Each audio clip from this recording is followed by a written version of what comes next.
Oke, teman-teman semuanya. Assalamualaikum warahmatullahi wabarakatuh. Malam ini kita diundang oleh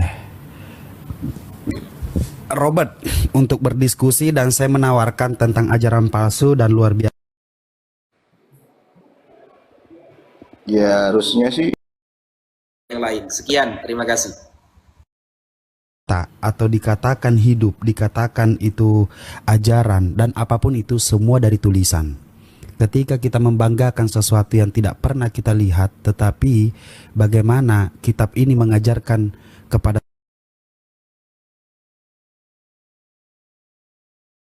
seorang manusia agar kita dapat belajar. Al-Quran turun mengajarkan kepada seluruh umat manusia, dijelaskan dalam Al-Quran, litubayyina linnazi manuzila ilaihim wala'allahum yatafakkarun. Al-Quran atau Al-Zikrah diturunkan kepada seluruh umat manusia agar mereka mau berpikir dan memakai akal bahwa benar Al-Quran itu adalah kebenaran. Bagaimana Al-Quran ini 1400 tahun yang lalu, sesuatu yang diturunkan kepada seorang manusia yang digelari ummi alias buta huruf. Karena apa? Karena dijelaskan bahwa satu tanda bukti Rasulullah Shallallahu Alaihi Wasallam tidak pernah terkontaminasi dengan ajaran-ajaran sebelumnya, tidak pernah membaca yang namanya kitab-kitab sebelumnya, tetapi dia menyampaikan segala sesuatu dengan benar. Yaitu apa? Karena segala yang disampaikan ini turunnya dari Allah Subhanahu Wa Taala. Tentang bagaimana Al-Quranul Karim menjelaskan kehidupan manusia, tentang bagaimana alam semesta, bagaimana kehidupan juga untuk dunia ini sendiri. Dan juga Al-Quran itu menjelaskan segala sesuatu, kami memperlihatkan kebesaran kami di segala wilayah bumi dan di dalam diri mereka masing-masing, bahwa sehingga benar Al-Quran adalah kebenaran untuk orang-orang lagi-lagi yang mau berpikir atau berakal. Itu Al-Quran. Karena apa? Islam tidak akan membatasi manusia untuk bertanya secara kritis, untuk bertanya secara detail. Tetapi sesuatu hal yang harus kita pahami adalah di mana setiap ajaran-ajaran yang kita anggap nyata, semua itu kita baca dari bacaan. Itu dulu yang harus kita pahami, dari bacaan. Jadi kalau kita mau kepedean bahwa ada manusia dulu menjadi Tuhan lalu dikatakan begana begini, semua tidak ada yang mampu menyaksikan dan tidak ada yang mampu melihat. Tetapi ajarannya lah yang ditinggalkan. Bagaimana kita memahami? Tentang Al-Quran menjelaskan teori Big Bang adanya di surah Al-Anbiya ayat 30. Lalu bagaimana Al-Quran juga menjelaskan garis edar tata surya adanya di surah Al-Anbiya ayat 33. Lalu api di dasar lautan dijelaskan di surah At-Tur ayat 6. Lalu bagaimana sungai di dasar lautan dijelaskan di surah Al-Furqan ayat 53. Lalu dua air laut bertemu tapi tidak bercampur adanya di surah Ar-Rahman. Lalu ada juga yang namanya gunung sebagai pasak bumi. Penjelasannya ada di Al-Quran di surah An-Naba ayat 5 ayat 6 sampai 7. Lalu bagaimana dengan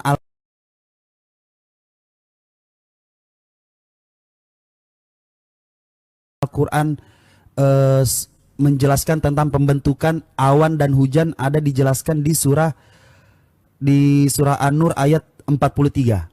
Sedikit saya sampaikan kebenaran di dalam Al-Quran 1400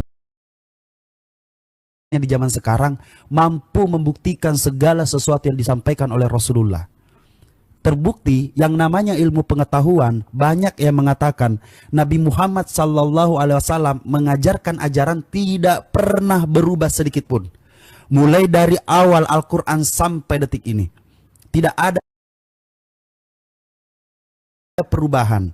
Kalau memang ada yang mampu menjelaskan itu, tetapi kita lihat bagaimana ajaran itu mulai dari Nabi Muhammad sampai sekarang tidak pernah ada terkontaminasi dengan ajaran yang lain. Bahkan Al-Quran sudah di surah kedua dijelaskan, bahkan manusia ditantang untuk apa? Untuk membuat surah semisalnya. Tidak ada yang mampu. Tidak ada yang mampu menyaingi Al-Quran. Bahkan Al-Quran juga Al-Quran juga sudah menjelaskan yang namanya bagaimana angin mengawinkan benih. Itu dijelaskan di surah Al-Hijr ayat 22. Ini semua ilmu pengetahuan Al-Quran 1400 tahun yang lalu sudah dijelaskan. Setiap apa yang saya katakan pasti. Dan yang terakhir, bagaimana samudra yang gelap di kedalaman itu dijelaskan di surah An-Nur ayat 40. Ini semua Al-Quran. Jadi kembali kepada pengajaran, bagaimana kita bisa membaca dan melihat apa itu ajaran palsu dan apa itu ajaran benar. Silahkan.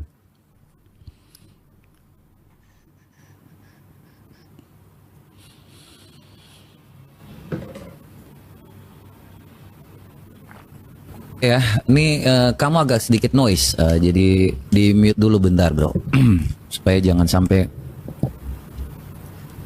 Ya, jadi tadi teman kita ini Rashid yang mengajarkan bagaimana detailnya dan menyampaikan bahwa mengakui sendiri bahwa nabinya adalah seorang yang umi atau buta huruf ya. Tetapi saya di sini nggak mendapatkan gambaran jelas ketika orang buta huruf itu berarti tidak terkontaminasi dengan yang namanya ajaran-ajaran lain. Ya, karena kalau seandainya orang yang nggak terkontaminasi ajaran lain, itu sebut saja dia juga harus tuli. Ya, karena seorang yang buta huruf itu pun dia harus mendengar yang namanya perkataan orang. Jadi cerita-cerita orang pun kalau seandainya memang dia tidak bisa membaca, ya, maka dia tidak mungkin tuli kan untuk mendengar yang namanya perkataan orang lain.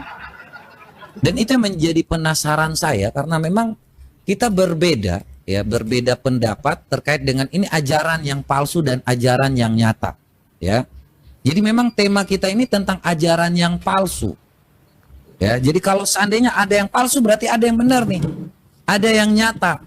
Makanya yang saya sampaikan dari tadi tidak pernah keluar dari yang namanya kenyataan hidup kita saat ini, teman-teman. Kamu akan dikucilkan, bahkan akan datang saatnya setiap orang itu akan membumbun kamu, ya kan? Jadi kalau secara kekristenan, kita orang Kristen tuh tidak pernah ngambil dari teori-teori, teman-teman. Tetapi langsung pada kenyataan hidup. Ya, karena kalau tentang kenyataan hidup itu manusia itu bisa berpikir. Ya, manusia diberikan hikmat akal budi kepada Tuhan bukan untuk jadi bodoh, teman-teman. Amsal 1 ayat 7, ya, takut akan Tuhan adalah permulaan pengetahuan, tetapi orang bodoh menghina hikmat dan didikan. Ya, makanya kami orang Kristen ya selalu percaya bahwa hikmat dari Tuhan itu adalah nyata. Dan kita di sini ya kebetulan saya ya membuka data di sini.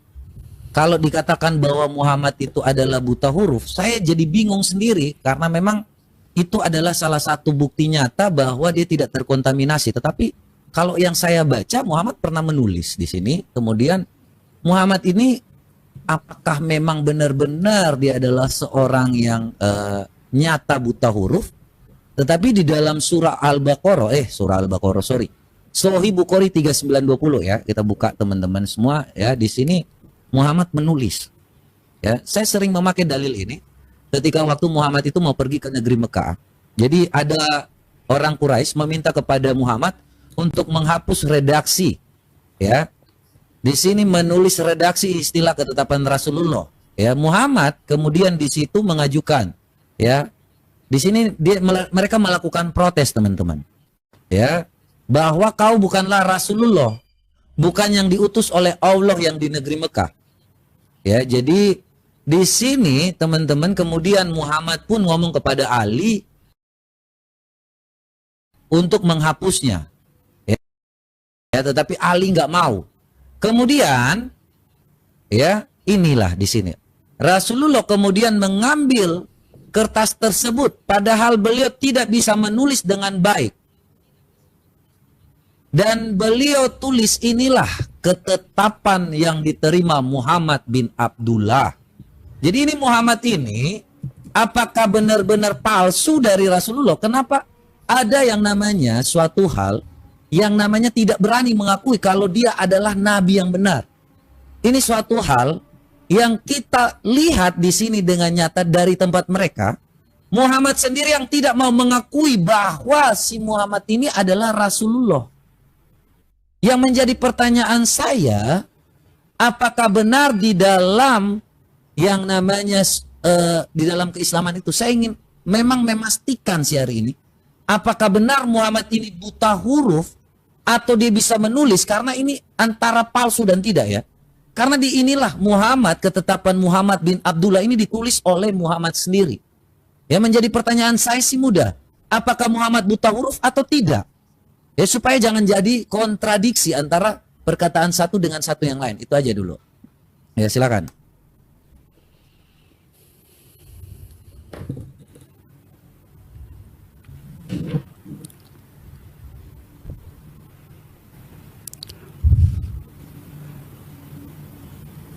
Oke, akun Anda tidak sensitif kan dengan rokok kan? Jadi nanti kalau ada pelanggaran-pelanggaran apa segala macam, mohon maaf ya, itu cuman masalah rokok. Atau Ya, apa? sudahlah, Sensitif ya. juga? Ya, silakan. Matiin deh. Ya, silakan Takutnya aja. itu alasannya menjadi kabur, nggak apa-apa.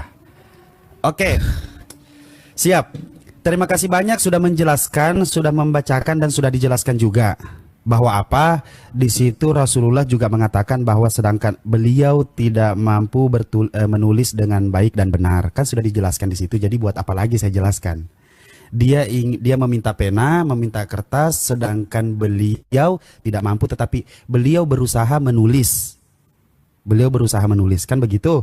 Di situ dijelaskan di situ dijelaskan bahwa padahal beliau tidak bisa menulis dengan baik. Oh, tidak menulis dengan baik, maksudnya tulisannya tidak bagus. Nah, udah itu aja. Jawabannya itu. Simple sekali. Itu aja jawabannya. Mungkin nanti kalau ada pertanyaan-pertanyaan yang lain yang lebih menusuk kan biasanya seperti itu. Nah, begini. Ribuan tahun lalu kitab Bible itu kan dikatakan kitab ya sama mereka ya, sudah memberi peringatan bahwa dunia akan dipenuhi pengajaran palsu yang mengaku utusan Tuhan tapi justru menyimpang ajaran yang asli. Nah, tetapi lucunya pertama kali dijelaskan tentang ajaran-ajaran palsu atau nabi-nabi palsu itu ada di kitabmu sendiri. Contoh, jelaskan. Nah, kelucuannya itu apa? Kelucuannya itu nih diperingatkan oleh Yesus, tapi paling pertama diserang dan dimusuhi justru murid-murid asli Yesus sendiri. Murid-murid asli Yesus sendiri. Nah, setelah Yesus diangkat, datanglah Paulus, seorang yang dulu membunuh pengikut Yesus di Kisah Para Rasul 8 nomor 1-3. Lalu tiba-tiba mengaku dapat wahyu dari Yesus lewat penglihatan. Kisah Para Rasul 2, Kisah Para Rasul 9.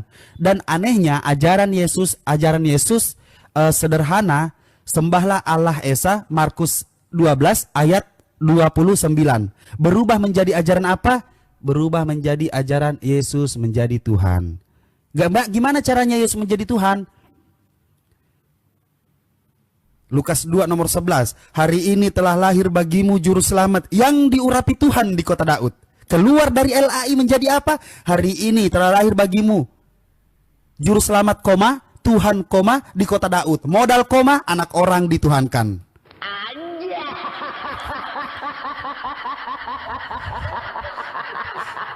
Ya, bagus juga ya kalau pakai efek-efek gitu ya, efek-efek ketawa gitu. Asik ya? Asik ya? Jadi, di teks original dijelaskan, hari ini telah lahir bagimu juru selamat yang diurapi Tuhan di kota Daud. Keluar dari hari juru selamat, darah Yesus. Gara-gara anak orang dituhankan.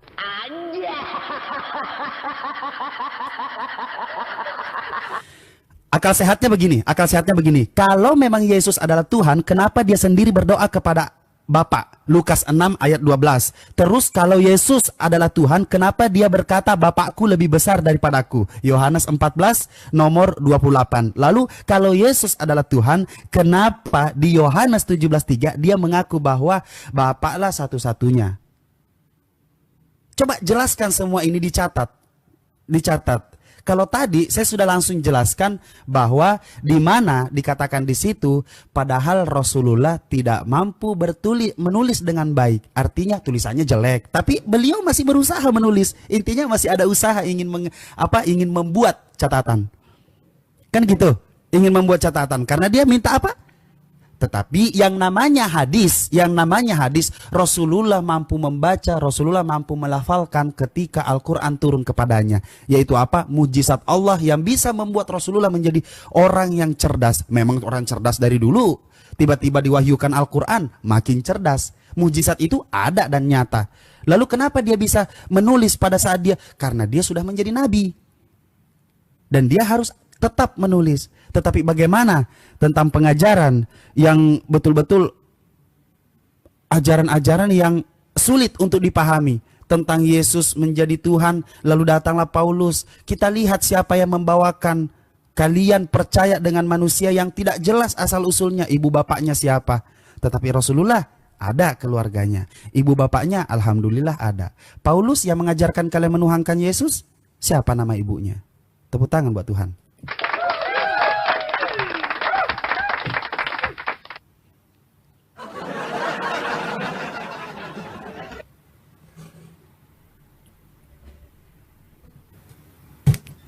Ya, oten-oten di bawah pegangan ya. Lucu nih kadang-kadang nih.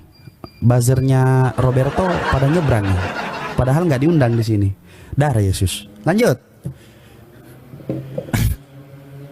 Kalau dalil-dalil yang disampaikan tadi, ya kita mengajarkan, ya kita mengetahui dan mengerti ya tentang Allah Tritunggal. Ya kalau kita lihat ya memang Tuhan Yesus tuh nggak pernah yang namanya bilang bahwa dia adalah Allah Bapa itu sendiri.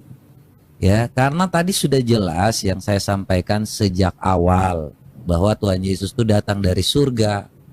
Ya karena dia itu bukan yang namanya Allah Bapa itu bukan yang turun dari surga langsung. Ya kalau dikatakan bahwa sebentar ya.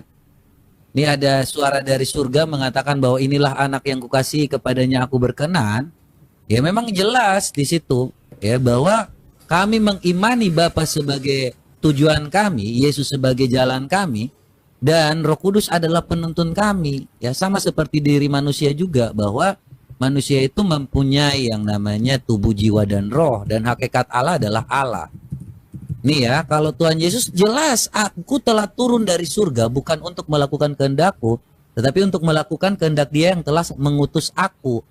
Makanya kita selalu menjelaskan tentang yang namanya ketritunggalan. Terkait dengan Lukas 2 ayat 11, ya kalau Anda baca di dalam teks aslinya, apakah di situ ada pakai koma? Mana tuh kata? Jadi hari ini telah lahir bagimu juru selamat, yaitu Kristus Tuhan di kota Daud.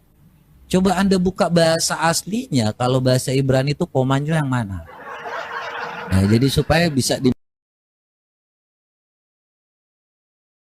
dimengerti dan dipahami yang diurapi ya. Kalau seperti Anda, aduh ini bahasanya ya enak juga ya kalau pakai kita ngomong-ngomong yang santai kayak gini gitu kan. Nah ini hanya membahas suatu hal yang mudah dan saya kira kalau teman-teman membaca jangan seperti Nabi ya. Kalau di sini dikatakan tadi ya, dia coba untuk berusaha ya. Nah sebenarnya kalau memang dia, kenapa dia berusaha? Kenapa bukan dia sendiri yang nulis? Kenapa bukan Quran dia yang nulis gitu kan? Kalau memang dia datangnya dari Allah ya, kemudian dia ngomong sendiri, dia jawab sendiri, dia nggak nulis sendiri gitu. Ya jadi ini juga aneh ya buat teman-teman semua kalau kita melihat bahwa Muhammad itu mencoba untuk yang namanya, sebenarnya saya tuh ingin tahu aja, Muhammad ini bisa baca tulis gak sih? Ini kayak palsu banget gini kan. Kalau memang Muhammad bisa tulis, katakan dia bisa tulis. Muhammad bisa baca, katakan dia bisa baca. Jangan ambigu karena dalilnya dari awal kau pakai bahwa Muhammad itu buta huruf. Saya hanya ingin tanya, pastikan bahwa Muhammad ini tidak dalam keadaan dusta. Kalau seandainya dari pendidikannya sendiri saja tidak tahu ini kalian. Muhammad ini satu orang kan, bukan banyak kan?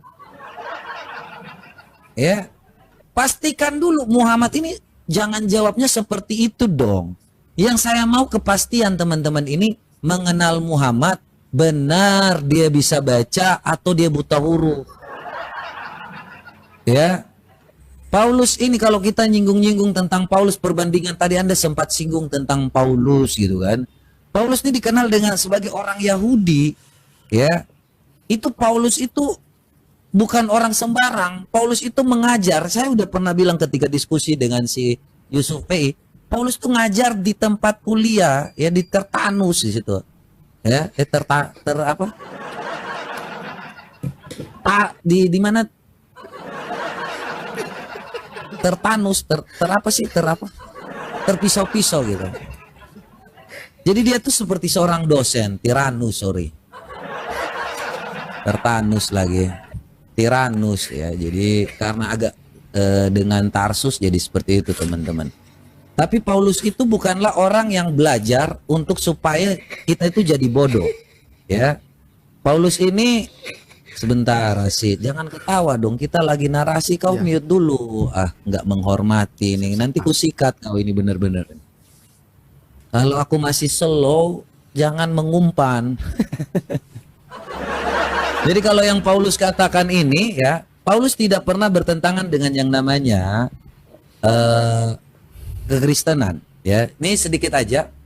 Paulus itu mengatakan bahwa poinnya di sini 1 Korintus 6 ayat 9 dan 10, jangan sesat. Ya, tentang kerajaan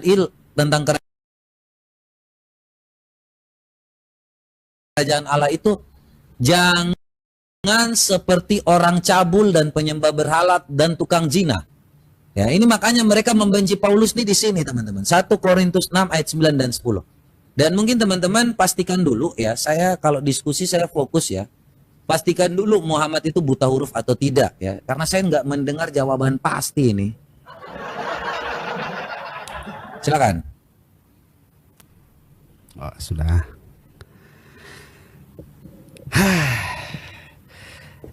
Gimana Anda sudah membaca bahwa di situ dikatakan bahwa sedangkan beliau itu tidak mampu membaca dan buta huruf, tetapi di situ dia berusaha menulis. Nah, lalu Anda bernarasi tadi, saya heran, ternyata ini hanya sekedar heran atau tidak. Kan begitu? Anda kan cuma heran dalam ajaran Islam. Untuk membuktikan kan di situ tertulis tuh nih tentang bagaimana padahal beliau tidak bisa menulis dengan baik dan beliau tulis. Nah, dan beliau tulis, inilah ketetapan. Dia tidak bisa menulis dengan baik. Dan beliau tulis, inilah ketetapan yang diterima Muhammad bin Abdullah. Kan di situ dijelaskan, beliau tidak bisa menulis dengan baik. Tidak masalah, nggak ada masalah.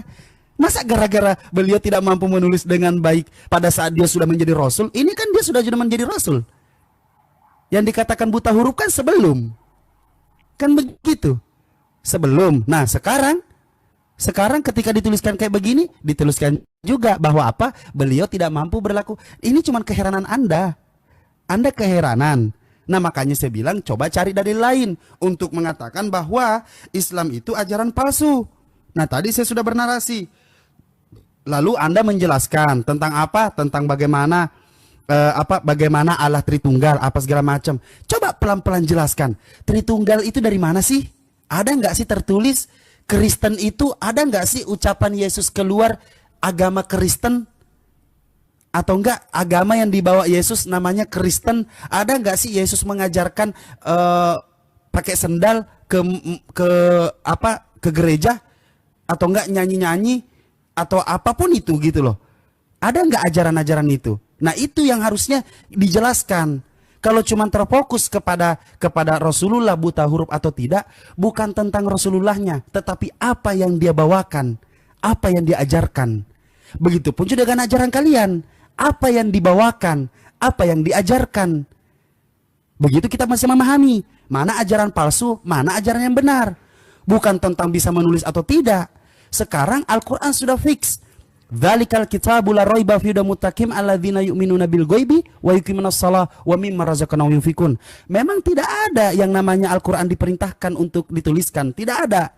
Tetapi inisiatif sahabat-sahabat Rasulullah agar tidak lupa, mereka menuliskan. Apakah itu dilarang? Tidak. Di surah kedua dijelaskan, dzalikal kitabah, kitab.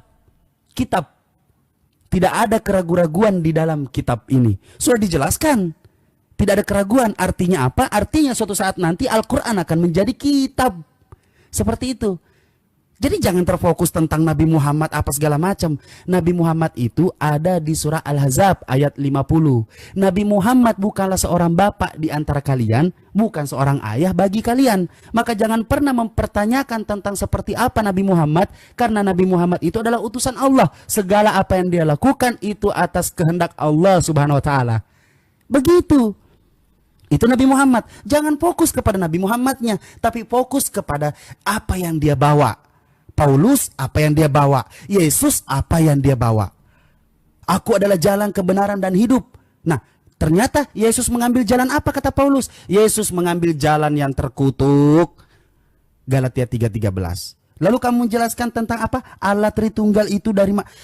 Allah Tritunggal itu dari mana? Siapa yang menjelaskan? Lalu kitab-kitab yang kamu pegang ini munculnya di abad keberapa? Tentang Codex Sinaiticus, Vatikanus, kan itu mengajarkan bagaimana kita memahami yang namanya ajaran, mana ajaran palsu, mana ajaran yang benar, mana ajaran yang diubah-ubah. Itu jelas-jelas di dalam teks originalnya tidak ada yang namanya koma, tidak ada yang namanya perikop. Keluar dari LAI ada perikop, ada koma. Itu kan tadi saya bahas. Coba fokus. Nanti banyak sekali. Anda bingung, Anda heran.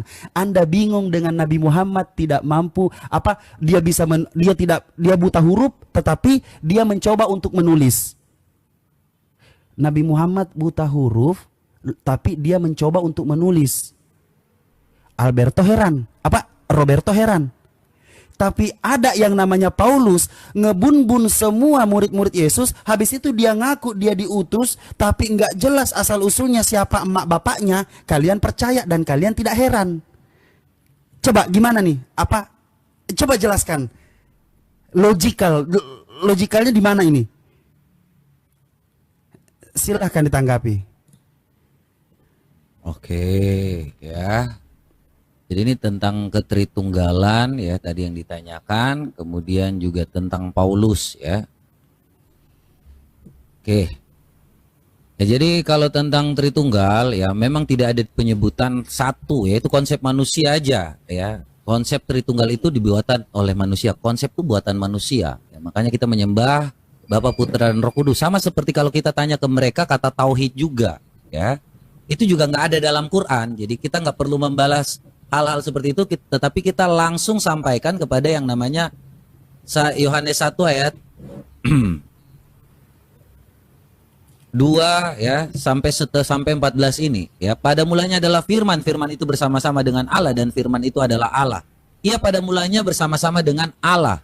Ya, segala sesuatu dijadikan oleh Dia dan tanpa Dia tidak ada sesuatu pun yang telah jadi dari segala yang telah dijadikan. Nah, dan yang firman itu telah menjadi manusia dan diam di antara kita, dan kita telah melihat kemuliaannya, yaitu kemuliaannya diberikan kepada anaknya sebagai anak tunggal, Bapa penuh kasih karunia dan kebenaran. Puji Tuhan ya. Jadi kalau firman yang menjadi manusia, firman tidak jadi buku. Nah, di dalam kekristenan tuh Tuhan datang langsung ngomong kepada kita semua dan kita memahami dan mengerti. Makanya seperti yang saya bilang tadi dari awal bahwa Tuhan Yesus itu datang dari surga, makanya mengetahui tentang surga. Tentang Paulus, ya Paulus ini adalah seorang yang memang awal mulanya dari buahnya lah kita melihat ya. Paulus itu siapa? Paulus itu justru mencari-cari yang namanya orang Kristen.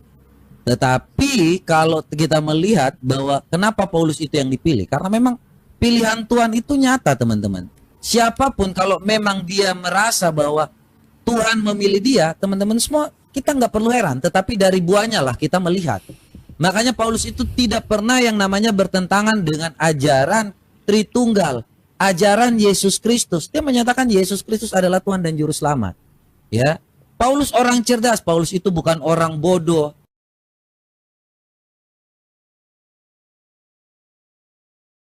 Yang buta huruf seperti yang tadi kau katakan kepada nabimu.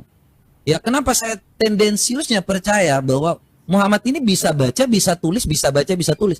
Suatu hal yang nyata ini kita harus lihat dulu. Apakah Muhammad ini orang cerdas atau orang bodoh? Muhammad ini nyata dia bodoh atau Muhammad ini nyata dia buta huruf?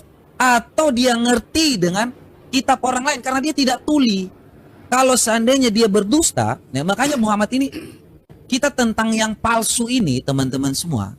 Kalau Tuhan Yesus mengatakan bahwa di surga itu nggak ada kawin-mawin, kenapa Muhammad berani mengatakan bahwa di surga itu ada bidadari surga? Kemudian ada yang disampaikan yang namanya bidadari, kemudian ada molek-moleknya. Kemudian, padahal Muhammad ini, Allah ini juga nggak pernah menceritakan bahwa dia dari surga. Kenapa bisa kalau memang ini ajaran yang nyata, bukan hanya ajaran sales, menjanjikan kenikmatan-kenikmatan surga ini, kenapa bisa ada hal-hal seperti ini? Ini perbandingan yang nyata ya. Dan Allah sediakan pula bagi mereka, selalu dalam surah An-Naba ayat 33, menyediakan kenikmatan seksual dan pemberi ketentraman hati bidadari surga, yaitu gadis-gadis cantik jelita berpayudara montok yang umur mereka sebaya. Apakah ini ajaran yang nyata nanti bahwa di surga itu akan ada kawin mawin? Atau teman-teman lebih percaya yang mana? Kalau teman-teman dari kekristenan, teman-teman percaya yang mana? Dan juga dari muslim ya. Nih ya, kita bukakan nih perbedaan sekali lagi nih yang nyata yang Tuhan Yesus katakan bahwa di dalam surga itu tidak ada kawin mawin di surga, dan tidak ada satu orang pun di dalam Kristen yang mengatakan bahwa di surga itu nggak ada kawin mawin. Tidak ada orang Kristen yang percaya bahwa di surga itu tidak ada yang namanya kawin mawin. Semua percaya bahwa kita akan hidup seperti malaikat, satu di dalam kasih karunia Tuhan Yesus Kristus. Makanya kami berdoa Bapa kami, bahwa jadilah kehendakmu di bumi seperti di surga. Tetapi kita langsung pembanding saja nih, ajaran yang nyata atau hanya ajaran sales palsu yang kita nggak tahu dari seorang yang benar-benar tahu menulis, tahu membaca atau bagaimana. Ya, ini Tuhan Yesus katakan di surga tidak ada ya, pada waktu kebangkitan tidak ada kawin mawin dan tidak dikawinkan melainkan hidup seperti malaikat di surga. Ya, beda dengan ajaran yang diajarkan oleh Muhammad.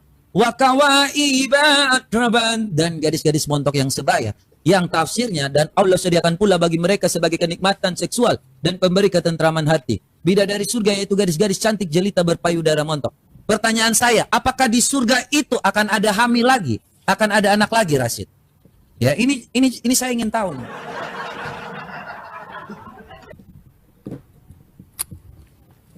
Oke. Banyak sekali ya yang perlu saya tanggapi dari nya, dan jawabannya masih aja kepada Nabi Muhammad.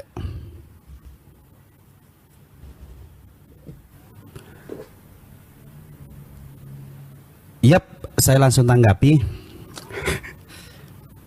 Gini pertanyaannya. Untuk menjelaskan tentang ajaran palsu itu seperti apa, tiba-tiba entah sampai kemana, kawin mawin apa segala macam. Gini saudara, sejak kapan sih kawin mawin itu menjadi hal yang menjijikkan? Sejak kapan kawin mawin itu menjadi hal yang menjijikkan?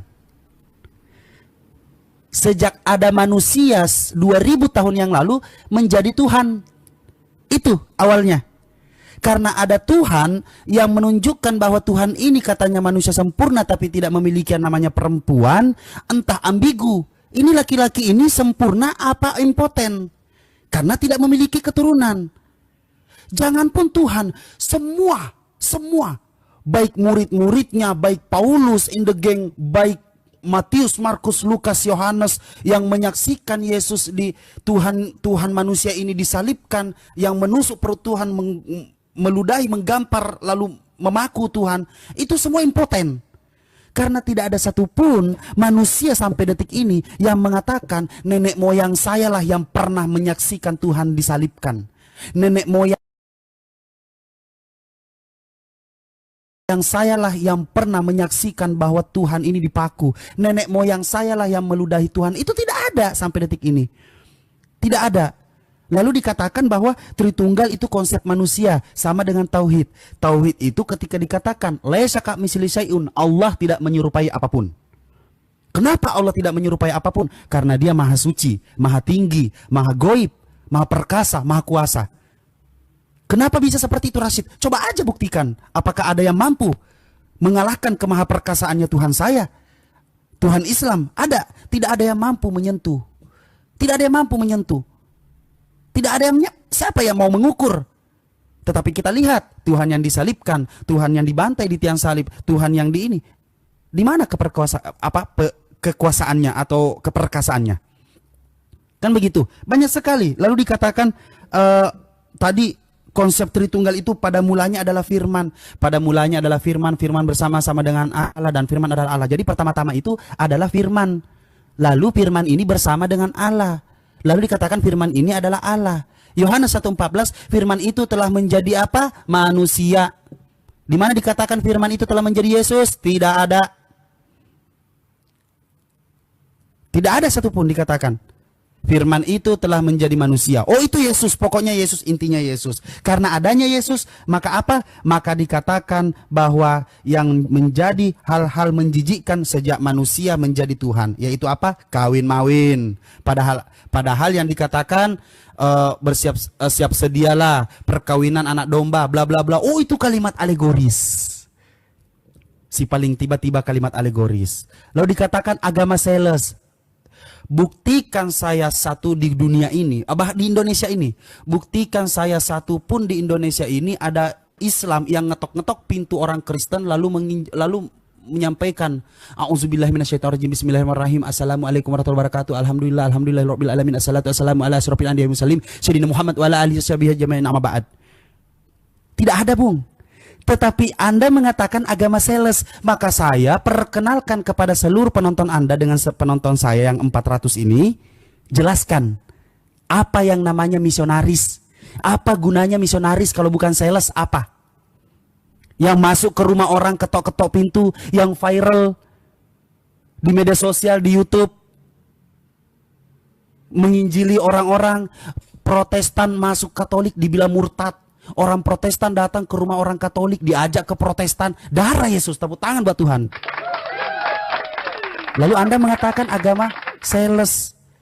Di CFD tahun 2012 begitu masif mereka membawa pin apa itu namanya, Roh Kudus, merpati dan lain-lain. Islam yang begitu. Islam kayaknya nggak ada. Jadi ajaran, kalau terfokus kepada Nabi Muhammad, kita lihat ajarannya. Sejak kapan? Bukan hal yang apakah manusia akan hamil. Bagi yang ingin dan menyukai yang namanya anak bayi, dia akan diberikan. Dia akan diberikan. Innama amruhu isya aroda syai'an ayakula lahu kun fayakun. Dia akan diberikan kalau mau dikasih, kalau mau memiliki bayi. Karena apa? Diberikan kenikmatan 1000 kali lipat. Kalau nikmatnya dia suka bayi, maka dikasih. Kan begitu. Silahkan.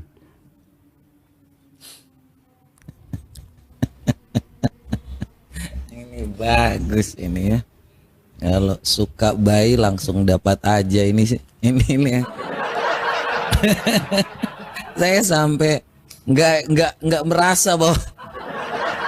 Jadi kalau orang Kristen itu mengajarkan tentang yang namanya kebenaran, karena kita memang punya Tuhan yang benar berasal dari surga. Ya, sekali lagi ya saya jawab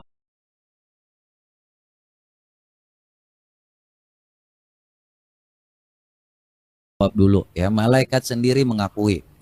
Ya, kalau Anda tadi bertanya kok ada siapa yang hidup, semuanya yang menuliskan ini sudah sebenarnya hari ini malaikat mengakui ya, hari ini telah lahir juru selamat, yaitu Kristus Tuhan di kota Daud. Kemudian siapa yang menulis? Ya, ini adalah 1 Yohanes 1. Ya, jadi ini dituliskan.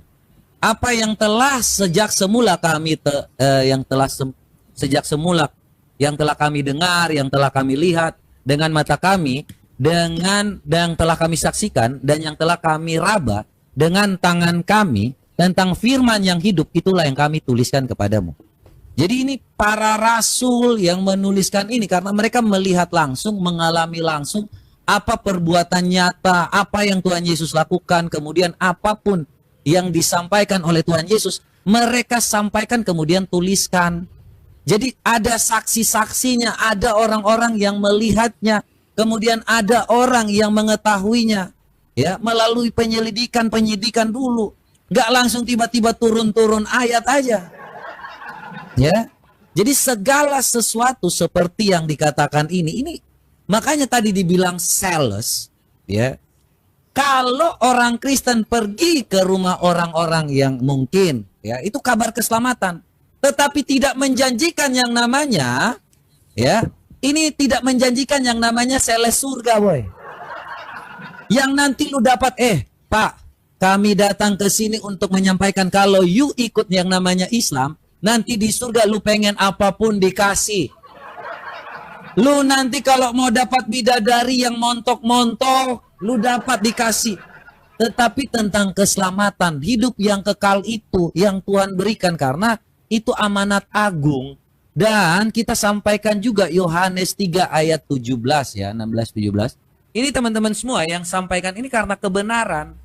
Ya.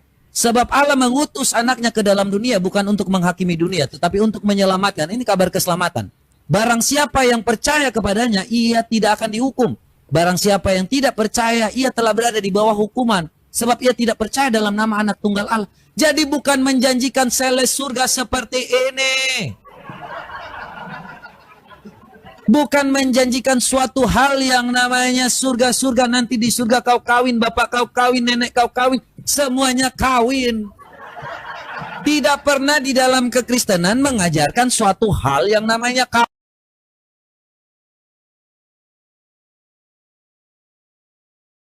Kawin. Kalau memang dianggap bahwa kawin itu adalah suatu hal yang memang baik, oke saja. Tetapi fungsi kawin ini untuk apa? Supaya manusia jangan punah. Ya. Dan yang terjadi di dunia ini tidak dibawa ke surga. Tuhan Yesus itu datang dari surga. Makanya mengajarkan bahwa di surga itu kudus. Kita hidup bagaikan keluarga. Ya, bersatu dengan Allah. Ya, malaikat itu kudus, dia tidak mungkin yang namanya kawin.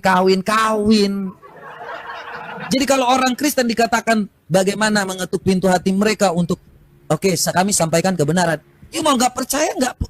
Kami nggak memaksa, nggak seperti ajaran palsu yang kalau udah masuk agamanya langsung nggak boleh keluar lagi. Siapa yang udah masuk Islam, lu nggak bisa keluar lagi ini. Makanya ajaran sales ini. Janji, giliran kalau lu keluar, lu selesai hidup lu. Bagaimana? Karena iming-iming, lu udah DP nih, udah masuk. Kalau lu keluar, nggak boleh lagi, makanya itu dijanjikan itu. Ini ajaran Islam yang nyata. Ketika waktu orang nggak mau dengan yang namanya itu, kita kasih nih, yang namanya sales surga. Lu bilang, lu bakal dijanjikan, bahkan dikasih anak pun. Apa gunanya fungsi anak di surga? Dia sebaya lagi dia kawin sama lo. Fungsinya anak ini keluar dari blojor di surga, terus dia gede lagi, terus dia langsung lagi dikawinin gitu. Ini umur mereka sebaya loh.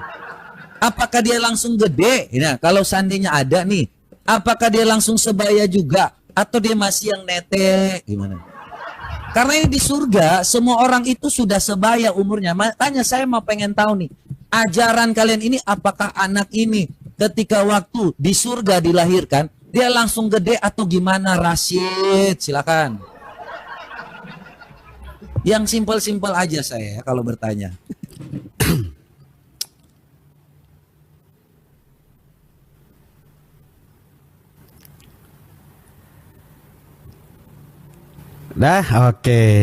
Bingung lah kita ya, bagaimana beliau ini mengajak saya diskusi mana ajaran yang baik dan mana ajaran yang benar.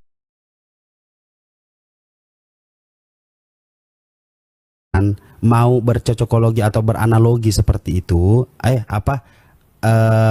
sebentar, ini ada puzzle. Mau mengatakan ketika saya menjawab bahwa ya menginginkan anak boleh, tapi prosesnya kita nggak ada yang tahu. Prosesnya kita nggak ada yang tahu. Karena apa? Karena itu ranah keimanan. Ranah keimanan. Kalau mau dipaksakan Anda berpikir kayak begitu, maka kita baca baik-baik. Kita baca. Terserah Anda mau berbicara apa. Dan kami dalam Islam, saya mewakili Islam hanya bisa mengatakan ranah keimanan yang Anda tanyakan nanti di surganya Allah, itu tidak ada yang tahu seperti apa prosesnya. Karena surga itu suci, tidak ada yang namanya kotoran lagi. Maka kita nggak tahu. Tetapi bagi orang yang ingin memiliki anak, ya boleh. Boleh. Lah boleh. Kenapa? Kenapa? Karena ada Tuhan. Loh, Tuhan aja dilahirkan kok dari selangkangan kok nggak boleh? Tuhan aja Tuhan Maha Suci dilahirkan dari selangkangan boleh. Tapi di surga melahirkan nggak boleh. Lo gimana?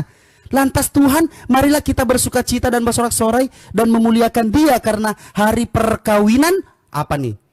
Hari perkawinan anak domba telah telah tiba dan pengantinnya telah siap sedia. Siapa itu? Perempuan laki-laki sudah didandanin, sudah dipakein blush on, dipakein bulu mata dalam keadaan mati tuh. Udah mati tuh manusia didandanin. Udah mati manusia didandanin, dipakein sepatu, dipakein ini apa segala macam. Mau diapain? Mau disetut sama Yesus. Bagaimana kalau saya berpikir seperti itu? Ya kan? Boleh dong. Iya kan? Ayo, kan begitu. Iya kan? Boleh aja kan? Nah ya udah. Nah, saya bantu Anda ketawa. Iya kan? Enak kan? Itulah yang namanya ketika kita berbicara nih, banyak ngomong. Karena Tuhanlah yang menyatakan dirinya ngomong dan berbicara langsung dengan kita. Dengan kita siapa? Kalian cuma membaca tulisan-tulisan lalu menuhankan Yesus. Terus dia bilang karena dia nyata, dia menyampaikan sendiri kepada kita semua. Siapa? Kalian tahu Yesus itu dengan tulisan. Kalian tahu Yesus itu dengan tulisan. Gitu loh. Jadi kalau mau mengatakan balik lagi kapan adanya sales apa segala macam ini mbok ya udah sampai kemana-mana. Satu-satunya yang jualan agama itu cuman Kristen. Apa yang di ini keselamatan, Yesus menyelamatkan kita begini itu ada loh videonya. Ayolah buka mata. Sejak kapan ada Islam menjual agama? Masuklah Islam, nanti dikasih selangkangan. Masuklah Islam, nanti dikasih yang montok apa segala macam. No, nggak ada. Tetapi Kristen jualan agama untuk apa? Untuk duit. Nih penjelasannya nih. Penjelasannya tentang sales. Sales itu apa? Sales itu adalah aktivitas atau proses menjual produk atau layanan kepada pelanggan. Biar apa? Jualan agama biar dapat perpuluhan. Gitu. Ya kan? Ya enggak? Nah, ketawa dulu. Ya kan? Jadi jangan berbicara tentang ranah keimanan. Kalau berbicara mana ajaran yang baik dan benar. Kita lihat ajaran yang dia bawa. Tebalnya, lihat nih. Tebalnya kitabmu cuma satu yang lu bawa, yaitu kasih. Tebelnya tulisan itu banyak sekali tulisan. Cuma satu, kasih. Itu doang. Tapi nggak ada yang mana. Paulus emak bapaknya nggak jelas. Yesus tadi dikatakan bahwa dia sudah mewanti-wanti yang namanya ajaran palsu. Nabi-nabi palsu yang mengakui menyamar sebagai domba padahal serigala buas. Siapa itu? Lalu Yesus juga mengatakan jangan menyangka aku datang untuk membawa damai, melainkan membawa pedang. Darah Yesus. Tepuk tangan buat Tuhan. Bagaimana begitu? Jadi yang mana ajaran yang benar? Menyerang tentang keimanan tetapi tanpa sadar. Perang naga di surgamu itu apa? Malaikat sama malaikat perang. Coba jelaskan itu. Kalau mau berbicara tentang ranah, kalau mau mengatakan bahwa ajaran yang enggak benar itu seperti apa ranah keimanan? Perang naga di surgamu, kawin mawin laki-laki disetut, terus 32 gadis perawan dipersembahkan untuk Tuhan. Tuhanmu mau ngapain? Coba jawab semua itu pelan-pelan. Baru masuk lagi ke Islam untuk dipertanyakan. Begitu. Tepuk tangan dulu buat Tuhan. Silakan.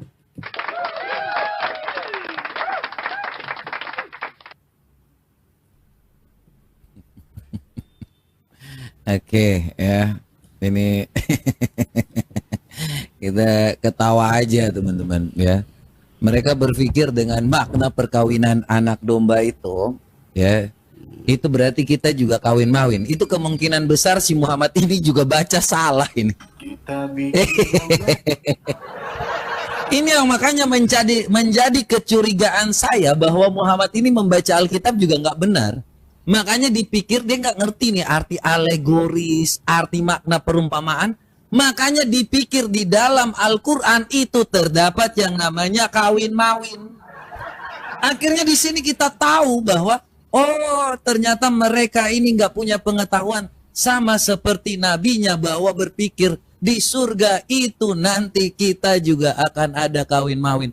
Padahal maknanya kita menyambut Allah Tuhan Yesus, kita bersatu dengan Allah. Perkawinan itu bagi kami Kristen itu kudus, makanya hanya satu seumur hidup. Nggak boleh dengan kawin banyak-banyak. Ya, menyatukan pendapat, ya yang satu menyatukan keluarga, menyatukan banyak hal. Makanya perkawinan itu nggak asal-asal. Nggak seperti si sales surga ini. Makanya ketika Muhammad yang nggak tahu membaca, ini makanya indikasi dari awal yang saya bilang, bahwa Muhammad kemungkinan besar itu membaca Alkitab sama seperti kalian. Tahu baca tetapi nggak ngerti, pemahamannya nggak dalam. Makanya asal-asal Muhammad mengatakan bahwa yang namanya surga itu, ya ini Sunan Ibnu Majah 4328. Ya, Rasulullah SAW bersabda, tidaklah seorang hamba dimasukkan ke dalam surga melainkan Allah Azza wa Jalla akan menikahkan dengan 72 istri. 2 istri dari bidadari dan 70 dari warisannya penduduk neraka. Istrinya penghuni neraka yang maksud surga. Dan tidaklah salah seorang dari mereka memiliki fi yang rapat. Dan dari mereka pun memiliki pi yang tidak loyo. Ini Muhammad kalau bukan jadi sales apalagi. Ya. Jadi ini bukti nyata bahwa ajaran palsu ini seperti apa dan ajaran yang benar itu seperti apa. Orang Kristen kalau mau dikatakan bahwa misionaris itu adalah mencari yang namanya perpuluhan. Sejak kapan orang Kristen itu ngemis-ngemis? Kami orang Kristen tidak pernah yang namanya kalau seandainya mau bangun gereja minta sumbangan pakai kotak amal. Di mana di situ saya bantu. Kalau memang ada yang minta, udah jangan usah bantu. Kita cari dana yang lebih baik untuk Tuhan. Karena kami punya Tuhan yang nyata, Tuhan yang memberi, Tuhan yang mengetahui segala apapun yang menjadi kebutuhan kita. Kami nggak pernah siap jaring, kami nggak pernah taruh di situ untuk pembangunan gereja ini, nggak pernah. Ya, mohon maaf kalau Anda bilang tentang berpuluhan. Sorry ya, kami orang Kristen tidak pernah sirik dan tidak pernah iri hati. Tuhan berkati kami dan kami hanya menginginkan di sini supaya kalian diselamatkan. Bukan berarti kami mau menginginkan apa-apa. Tidak pernah di ajaran Tuhan Yesus. Rasul Paulus pun ketika dia mengajarkan kekristenan, dia tidak mendapatkan menginginkan harta, tahta, dan wanita. Tidak pernah ada keuntungan dari Paulus yang mengajarkan kekristenan untuk mendapatkan harta, tahta, dan wanita. Tidak pernah ada seorang rasul pun yang mengajarkan hal itu.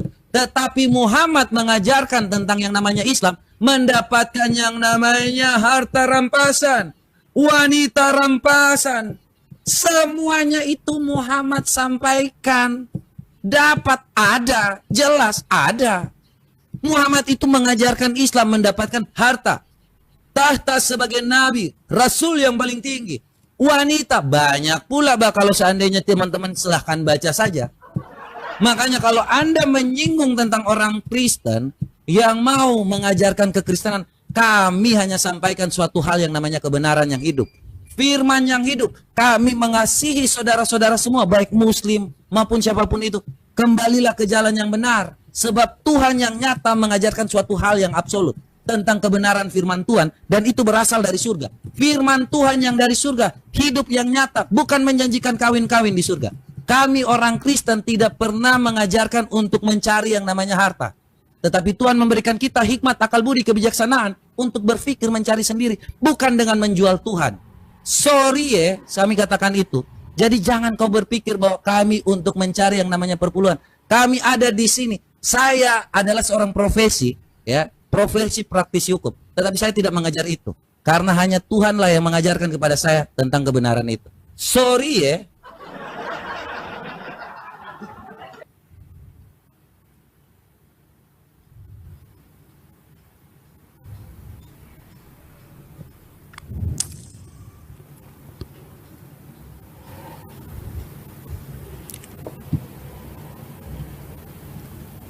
Duh, Inilah kalau udah kebingungan mau lari kemana, ujung-ujungnya udah nggak jelas arahnya. Kita kembali kepada ajaran. Sekarang dia kepada tentang harta rampasan. Pada saat zaman Rasulullah itu, di mana Rasulullah itu memperjuangkan atau menahan setiap jarahan-jarahan perang. Lalu di mana dikatakan di bilangan 31 36 16.000 orang gadis perawan, 32 orang untuk pemberian khusus bagi Tuhan. Itu bagaimana? 32 pemberian khusus bagi Tuhan. Bilangan berapa? Bilangan berapa? Separuh dari jumlah diberikan kepada para prajurit dengan perincian ini 337 bla bla bla ekor domba dan kambing, dan dari jumlahnya itu 675 ekor untuk pemberian khusus bagi Tuhan. Tuhan lagi nih dikasih 600 ekor kambing, 36.000 ekor sapi, 72 ekor untuk pemberian khusus bagi Tuhan. Tuhan minta nih upeti nih 30.000 ekor keledai, 61 ekor untuk pemberian khusus bagi Tuhan. 16.000 orang gadis perawan, 16.000 orang gadis perawan, 32 orang untuk pemberian khusus bagi Tuhan. Tuhan lu suka yang perawan? Bilangan berapa? Bilangan berapa? Oh, baru tahu ayat itu. Bilangan 31, nomor 36. Nah, baru tahu ya ayat itu ya? Mantap. Iya, tepuk tangan dulu buat Tuhan. Sudah saya bilang, sejak kapan kawin mawin itu menjadi hal yang menjijikkan? Sejak kapan kawin mawin itu menjadi hal yang sangat tidak seakan-akan menjijikkan sekali? Sejak ada manusia dikatakan Tuhan. Tapi Tuhan ini dikatakan manusia normal. Tapi manusia normal ini tidak punya pasangan. Agamanya mengajarkan nikah, tapi mulai dari si Yesus sampai si Paulus, si Matius, si Yohanes, si Mazmur, si Lukas dan si yang lainnya, kagak ada yang nikah. Mandul semua paten. Jangan pun mereka semua. Penonton-penonton Yesus waktu dibantai tidak ada anak keturunannya. Lah ini normal semua nggak nih manusia di zaman sekarang? Nggak ada yang mengatakan nenek moyang saya lah begini, nenek moyang saya. Kembali ajaran yang baik dan benar. Ajaran palsu. Ada nih manusia yang namanya si Paulus. Si tiba-tiba ngebantai semua murid-murid Yesus. Si tiba-tiba dia ngaku 11 kali di dalam Biblos. Dia rasul. Siapa? Sejak kapan Yesus ngomong lu rasul? Sejak kapan? Sejak Paulus ngarang-ngarang. Nih karangan Paulus. Roma. Sebentar. Kitab Roma. Bilangan berapa tadi saya nggak dapat temuin. Bilangan berapa? Bilangan 31 nomor 36. Dah, kayak nggak apa-apa, kita sedekahkan aja. Karena dia baru tahu ayat itu, jadi dia kaget. Jadi jangan sementa-merta mengatakan jarahan begini. Itu ada di Biblosmu. Gitu loh. Jadi waktunya sekarang ngarang. Tadi Wahyu 19, marilah kita bersuka cita dengan bersorak-sorai. Inilah Islam, tidak tahu yang namanya alegoris. Inilah Islam, tidak tahu yang namanya ini. Ya iya, nggak tahu. Karena kalau merujuk kepada Nabi Muhammad, pokoknya itu yang tertulis, itu intinya. Nggak ada yang namanya alegoris, nggak ada yang namanya perumpamaan. Pokoknya itu yang gua mau. Tapi begitu Islam membaca yang tertulis secara letterlek keluar dari LAI, oh enggak, pernikahan itu begini-gini. Terus ngapain itu manusia-manusia yang meninggoy, didandanin ngapain? Karena dia nanti karena mau dinikahin sama Yesus. Harus rapi pakai beskap, harus rapi pakai pernak gitu loh.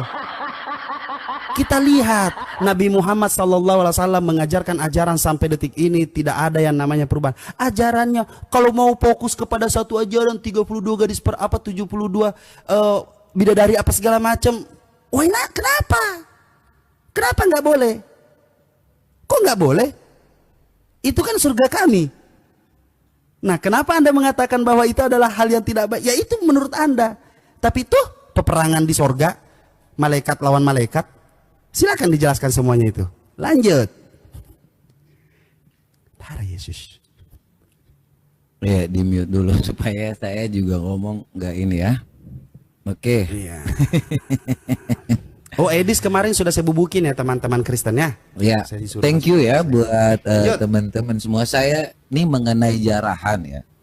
Saya kira kalau Anda ngomong tentang rampasan yang ada di sini, ya, ini Musa tidak bawa agama. Sorry ya. Hanya ada satu nabi yang kalau ngomong tuh bawa agama. Kemudian ngambil nih, kalau ngomong bahwa Tuhan dikasih kepada Tuhan, berarti orang ini akan dilepaskan. Artinya Tuhan tidak digauli siapa-siapa deh. Sorry banget nih ya, di dalam bangsa Israel, teman-teman, tidak ada yang namanya mereka dikasih kepada Tuhan terus Tuhan mau ngapain? Ini beda dengan nabimu kalau dia katakan bahwa diambil-ambil 1/4 ya, hartanya 1/5 itu diambil oleh nabimu ya. Janda-janda yang dari pasukan ini disikat. Tidak pernah di sini dikatakan bahwa harta rampasan itu mana yang diambil kemudian digauli jadi budak, mana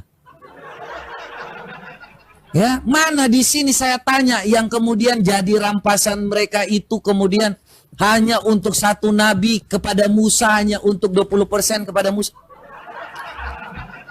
Makanya kalau kita lihat apa yang dikatakan Muhammad di situ, namanya menjual yang namanya kenikmatan-kenikmatan. Kalian bisa bandingkan sendiri. Ya, jarahan ya, kita baca nih ya. Nih kalau kita bukakan nih ya. Kalau jarahan itu nih di ayat 24-25 di sini ya, mengenai Musa tadi.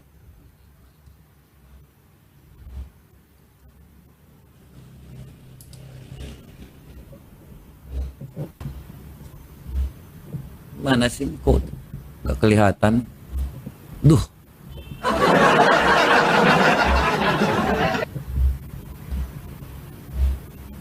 Ini untuk menyucikan ya. Jadi ini apa yang disampaikan itu untuk menyucikan. Ya, jadi kalau kita lihat hewan-hewan yang diberikan itu untuk supaya menjadi apa namanya? Untuk menjadikan suci. Nah, kalau kita lihat apa yang diajarkan oleh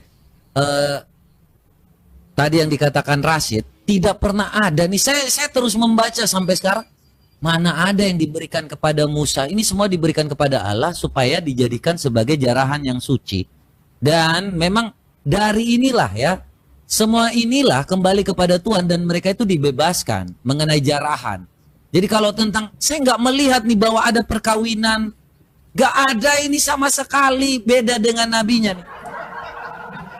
Nah, kalau kita lihat yang apa yang disampaikan oleh Muhammad dan teman-teman semua dari Muslim ini, ya, makanya inilah perbedaan antara ajaran yang palsu dengan ajaran yang memang tidak pernah ada, yang nyata.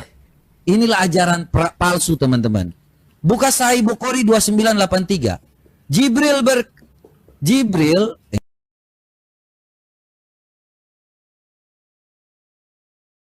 ya, berkata kepadaku,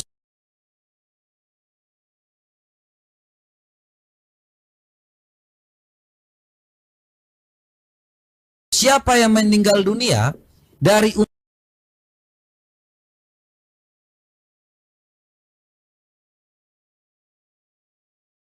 sekalipun dia bersinah dan mencuri, ya, sekalipun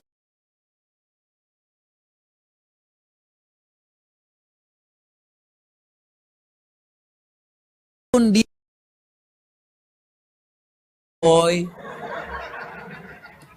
ini kalau bukan sales agama apalagi, masa orang ini kalau bukan ajaran dari surga, ini sekalipun bersinah ataupun mencuri, ya.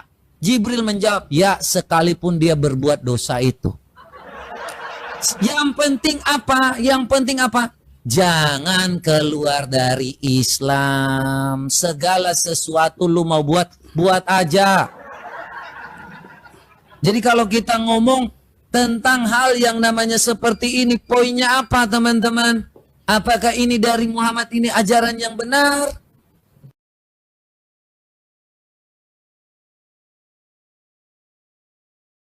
Saya tanya sekali lagi, berapa istri Muhammad yang benar, Rashid? Kalau memang dia tidak mengandalkan yang namanya harta rampasan. Istri Muhammad itu jumlahnya berapa yang benar?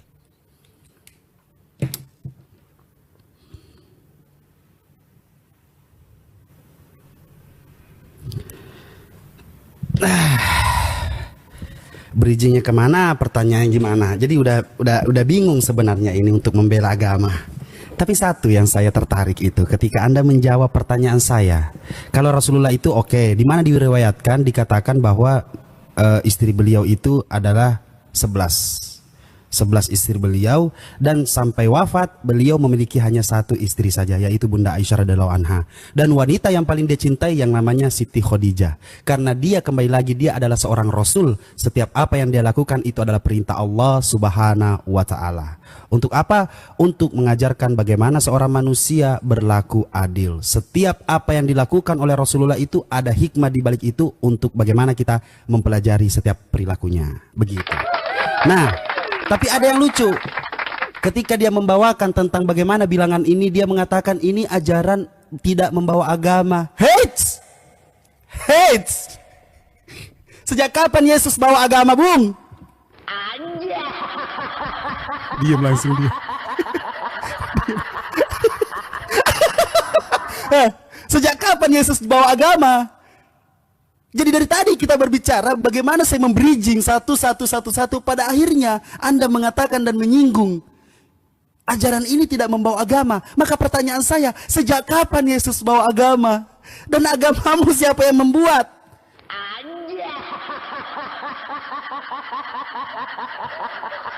Sejak kapan Kristen itu agama? Mau tahu sejak kapan? Nih orang-orang Kristen. Sejak kapan Kristen itu menjadi agama? Sejak adanya KTP.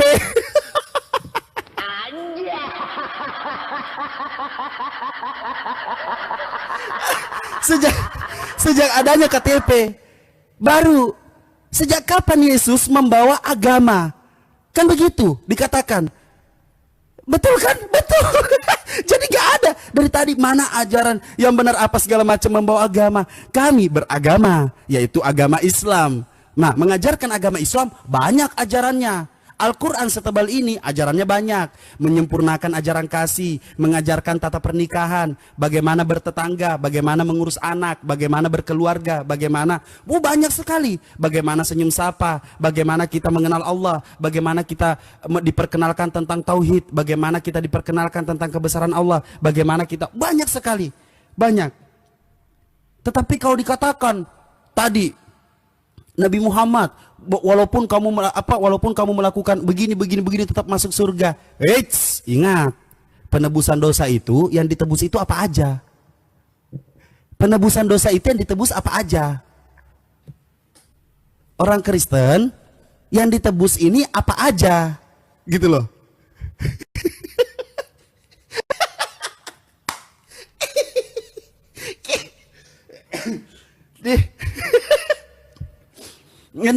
Jadi bingung saya gitu loh.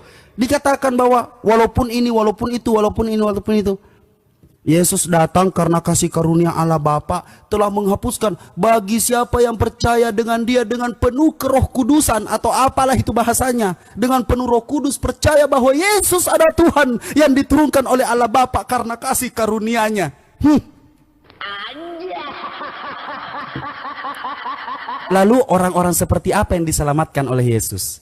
Apakah orang-orang yang percaya dengan Yesus, yang yakin dengan Yesus, perempuan, suami istri yakin dengan Yesus, semuanya, tapi mereka bercerai karena yang namanya persatuan dalam rumah tangga tidak bisa ada yang mau mengukur. Tidak ada yang mampu mengukur.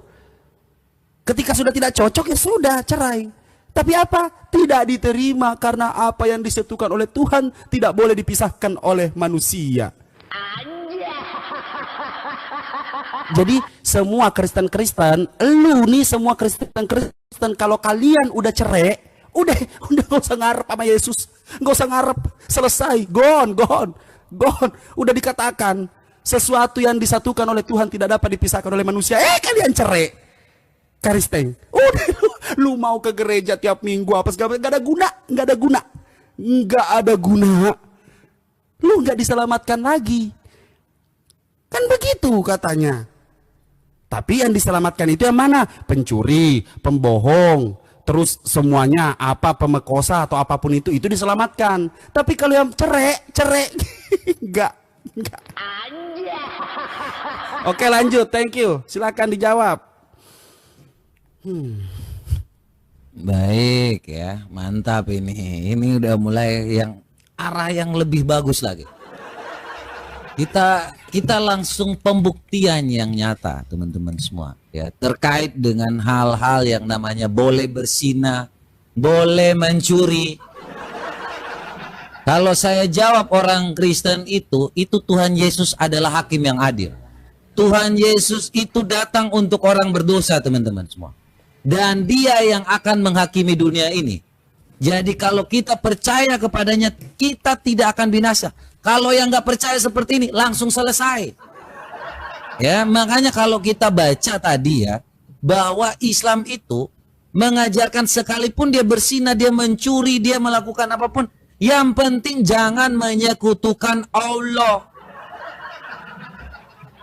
Lu mau kawin sama binatang pun itu boleh, yang penting jangan menyekutukan Allah. Nih, karena memang diajarkan di dalam Islam, ya, barang siapa menggauli binatang tidak ada hukuman atasnya.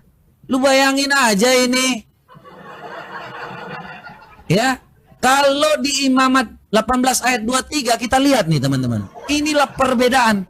Makanya mau berzina dengan binatang pun semuanya boleh aja. Sunan Tirmizi 1375. Barang siapa menggauli binatang maka tidak ada hukuman atasnya. Kita baca dalam Imamat ayat 18 ya. Kalau kita dilihat di sini. Sebentar. Kita bukain dulu Imamat.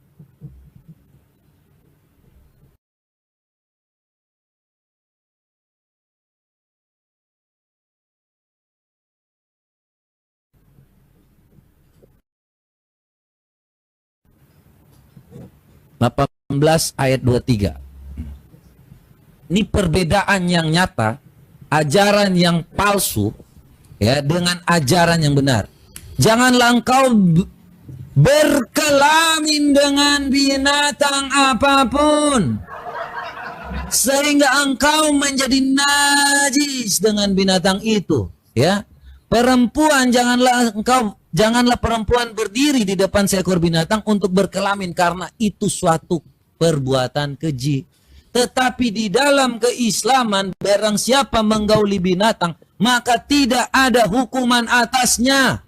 Kita bikin romantis. Binatang itu dengan romantis.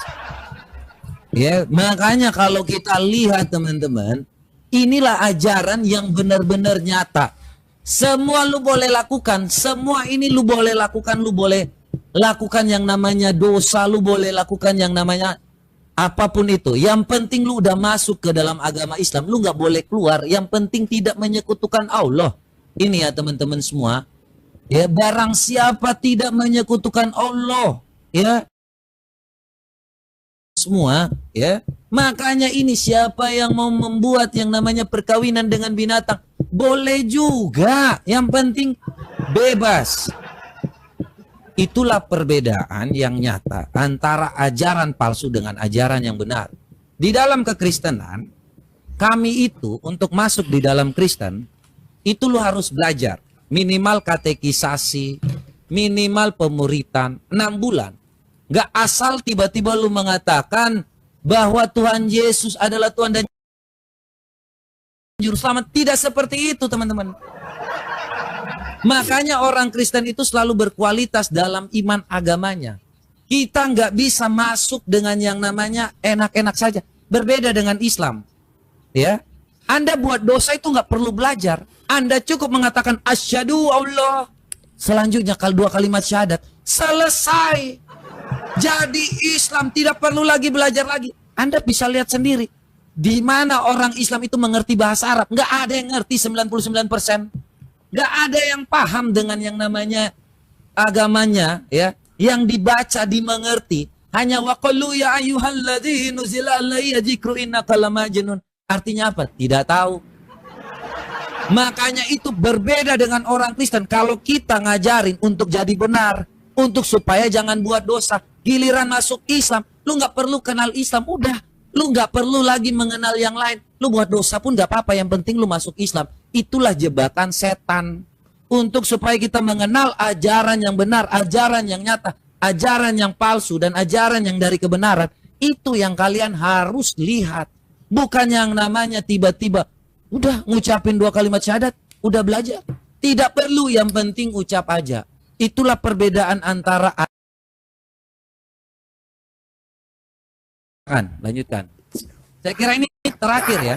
Kamu langsung aja. Oh, ya. itu terakhir. Oke, udah. Ya, karena ini nggak berkembang. Gitu. Kita hanya kamu nggak menjawab sedikit pun kenapa dari tadi yang saya tanya ya kan. Oh, jadi saya selalu menjawab. Kalau Anda tidak memahami jawaban saya, ya itu bukan urusan saya. Oke. Oke, silakan Pak. Jadi ini mau lanjut apa gimana? Sebentar, kita ini pause dulu. Jadi setiap pertanyaan Anda di sini sudah 3 lembar nih. Ini semua pertanyaan Anda, semua saya jawab. Sebelum saya menanggapi seorangnya fair. Ini pertanyaan Anda yang terakhir tentang apa?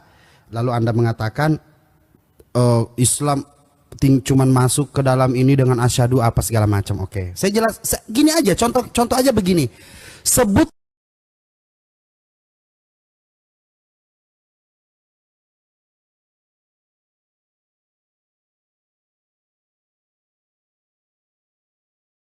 bawa orangnya satu ke depan saya, dia jelaskan kepada saya, berhadapan dengan saya tidak akan pernah mengetes dia apakah dia pernah Islam atau tidak.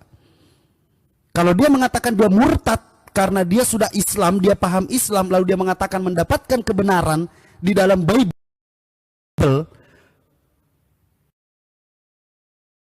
entahlah, saya lantai 31, lompat kali saya kalau ada yang kayak begitu. Begitupun sebaliknya.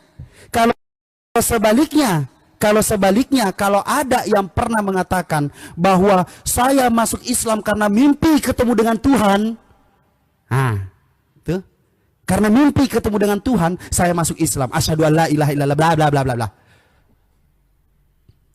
Kan begitu? Jadi kasih saya satu. Nah, oke, itu. Lalu dia membahas tentang hukum hads. Hukum hads inilah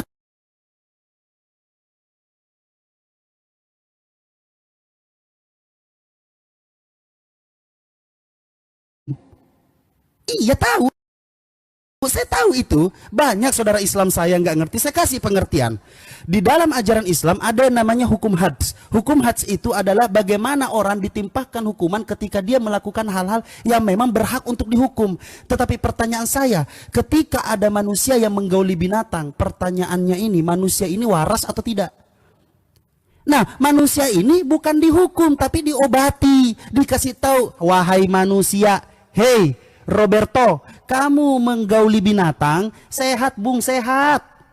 Ini ada yang namanya perempuan. Jadi nggak dijatuhi hukum di atasnya, bukan dipenjarakan, saudara. Begitu. Tidak dijatuhi hukum, ya betul. Tidak dijatuhi hukum di atasnya. Tidak dijatuhi hukuman kan? Ya sudah itu. Tetapi apa? Tetapi diajarkan, diobati. Orang yang menggauli binatang itu diobati. Begitu jawabannya. Bukan dihukum orang yang menggauli binatang. Orang yang menggauli binatang orang sakit. Apalagi orang yang ada ajaran yang memperbolehkan menikahi sesama jenis. Nah itu lebih parah itu, lebih sakit itu. Oke, lalu dikatakan hakim adil. Sejak kapan hakim adil itu, cara hakimnya itu dibunuh dulu biar dia adil? Yesus adalah hakim adil di muka bumi ini. Sejak kapan hakim adil itu harus dibantai dulu baru dia adil? Sejak kapan? Harus jadi pahami dulu setiap apa yang dikatakan biar gimana ya? hukum hads itu dibahas tentang Islam boleh menggoli binatang. Yang mau goli binatang nggak apa-apa, tidak dijatuhi hukuman di atasmu. Ingat, itu bukan perintah, tetapi ajaran. Orang yang menggoli binatang tidak dijatuhi hukuman di atasnya, tetapi diobati. Begitu. Tapi ada yang lebih parah. Ajaran yang menikahi botak sama botak. Ternyata botaknya yang satu gemulai. Nah itu yang harus dipahami dulu. Jadi jangan dibantai semuanya ajaran, semuanya perintah. Al-Quran itu bukan semuanya perintah. Al-Quran itu ada juga yang namanya peringatan, ada pembatasan, ada pengajaran, ada doa. Di situ banyak sekali esensi Al-Quran itu. Al-Quran itu segini tebelnya, tapi Bible segini tebelnya, ajaran cuma satu. Kasih. Al-Quran segini tebelnya, ajarannya seluruh alam semesta. Itu Al-Quran hebatnya. Lalu dikatakan hakim adil, hakim adil, hakim adil. Hakim adil bagaimana? Sejak kapan hakim adil itu? Yesus menjadi hakim adil, tapi dengan cara dibunuh, tiba-tiba dia jadi adil.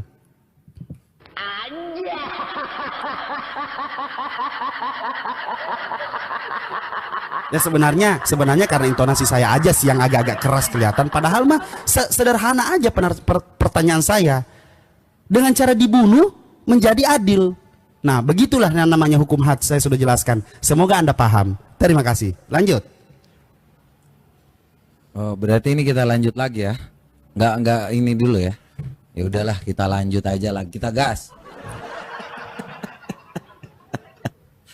Oke, ini bagus nih ya. Semakin malam semakin panas. Kalau mau lanjut kita lanjut, guys.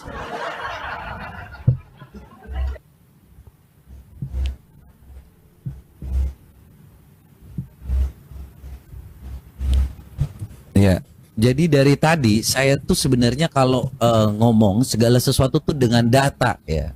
Jadi kalau saya tuh nanya istri Muhammad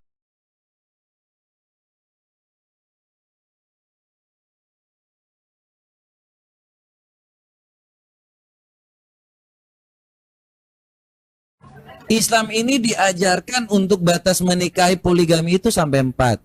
Muhammad kok boleh lebih? Apakah satu-satunya yang mendapatkan keistimewaan di dalam dunia ini hanya Muhammad yang mendapatkan boleh kawin lebih dari 4? Ini kita lihat ajaran palsu dari mana ini yang mengatakan seperti ini. Ya ini logika saja kalau kau bilang tadi tentang agama. Oke. Memang Muhammad mengajarkan tentang agama. Agama Allah adalah agama Islam. Islam diajarkan untuk kawin boleh sampai 4. Muhammad ini agamanya apa? Islam atau bukan? Kenapa bisa lebih menikahi lebih dari 4? Kamu sendiri yang mengatakannya 11 loh. Apakah Muhammad ini Islam? Kenapa bisa dia lebih? Yang namanya mendapatkan keuntungan. Ya, kita baca lagi nih. Kenapa di dalam Islam ini hanya mengajarkan suatu hal yang menguntungkan Muhammad? Tadi kita bahas tentang keseluruhan Islam. Sekarang kita bahas lagi bagaimana Muhammad ini menguntungkan dirinya sendiri. Makanya kita lihat nih, ya, yang benar bagaimana? Ya, turji'u man tasya'u minunna. Engkau boleh menggauli siapapun yang engkau kehendaki. Kenapa bisa seperti ini, guys? Ya, jadi kalau teman-teman lihat, engkau boleh menggauli siapapun yang engkau kehendaki di antara para istrimu. Nah, kalau ini teman-teman, inilah yang dikatakan kita nggak ngerti nih ajarannya arahnya kemana, tetapi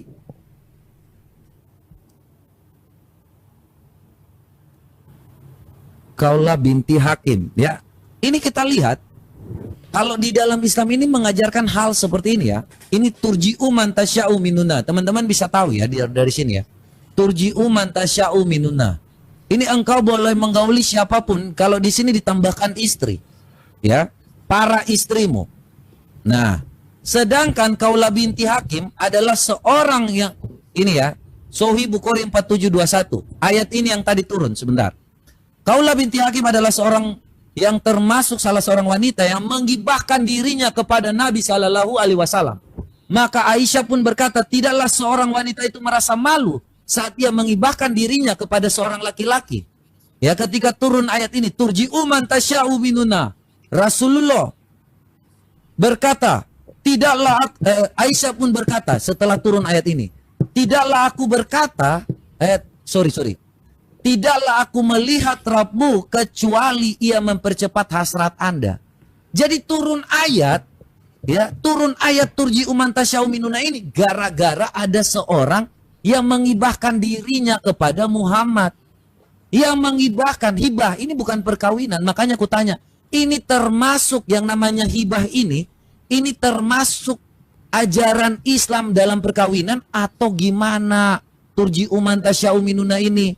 Nah ini, sedangkan di dalam ayat ini ditambahkan istrimu. Ya, jadi kalau kita mau menghitung berapa istri Muhammad, sedangkan Anda bilang hanya satu, sejak kapan Muhammad itu hanya punya satu istri? Tolong jujurlah, kita nih orang yang memang kalau mau bertanya itu untuk tahu kebenaran, jangan diputar-putar kitanya. Ya, kalau Anda menyatakan tentang Yesus, tentang Paulus, tidak pernah di dalam ajaran Kristen, bahkan di ajaran kami pun sangat jelas. Paulus mengatakan bahwa ini ya, tadi Anda sempat menyatakan bahwa oh kita boleh, gak ada, kami gak boleh yang namanya seperti itu. Nih, saya baca aja teman-teman semua, 1 Korintus 6 ayat 9 dan 10.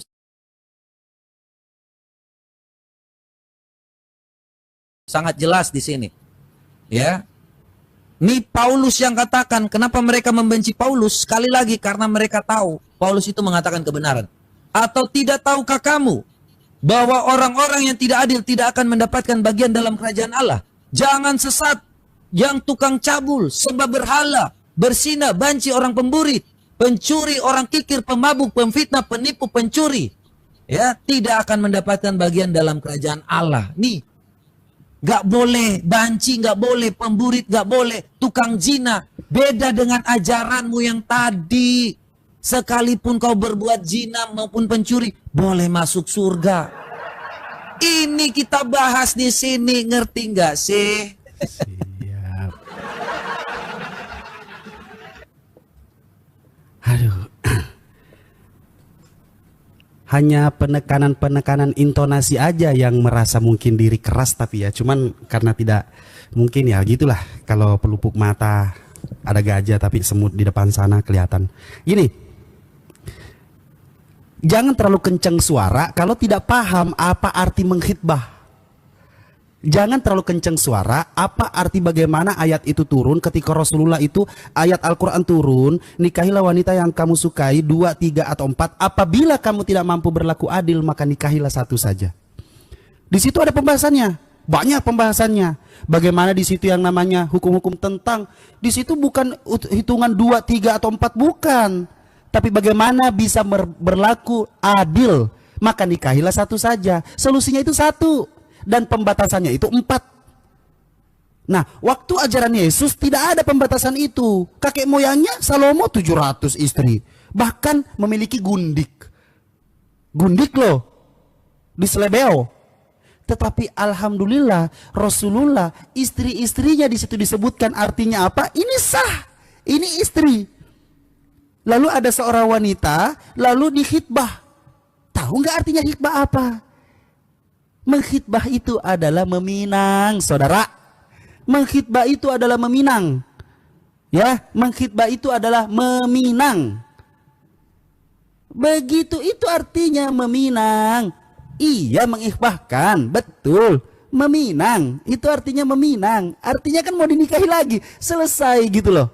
Nah, karena kita berbicara tentang istri, ya. 2 Samuel 12. 2 Samuel nomor 12. 2 Samuel 12. Beginilah firman Tuhan, bahwasanya malapetaka akan kutimpahkan ke atasmu yang datang dari kaum keluargamu sendiri. Aku akan mengambil istri-istrimu di depan matamu.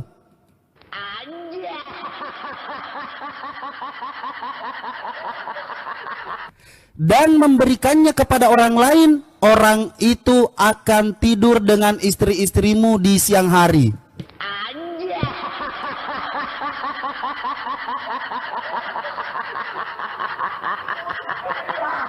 Gimana ajaran kayak begitu? Saya ulangi lagi ya. Beginilah firman Tuhan, bahwasanya malapetaka akan kutimpakan ke atasmu yang datang dari kaum keluargamu sendiri.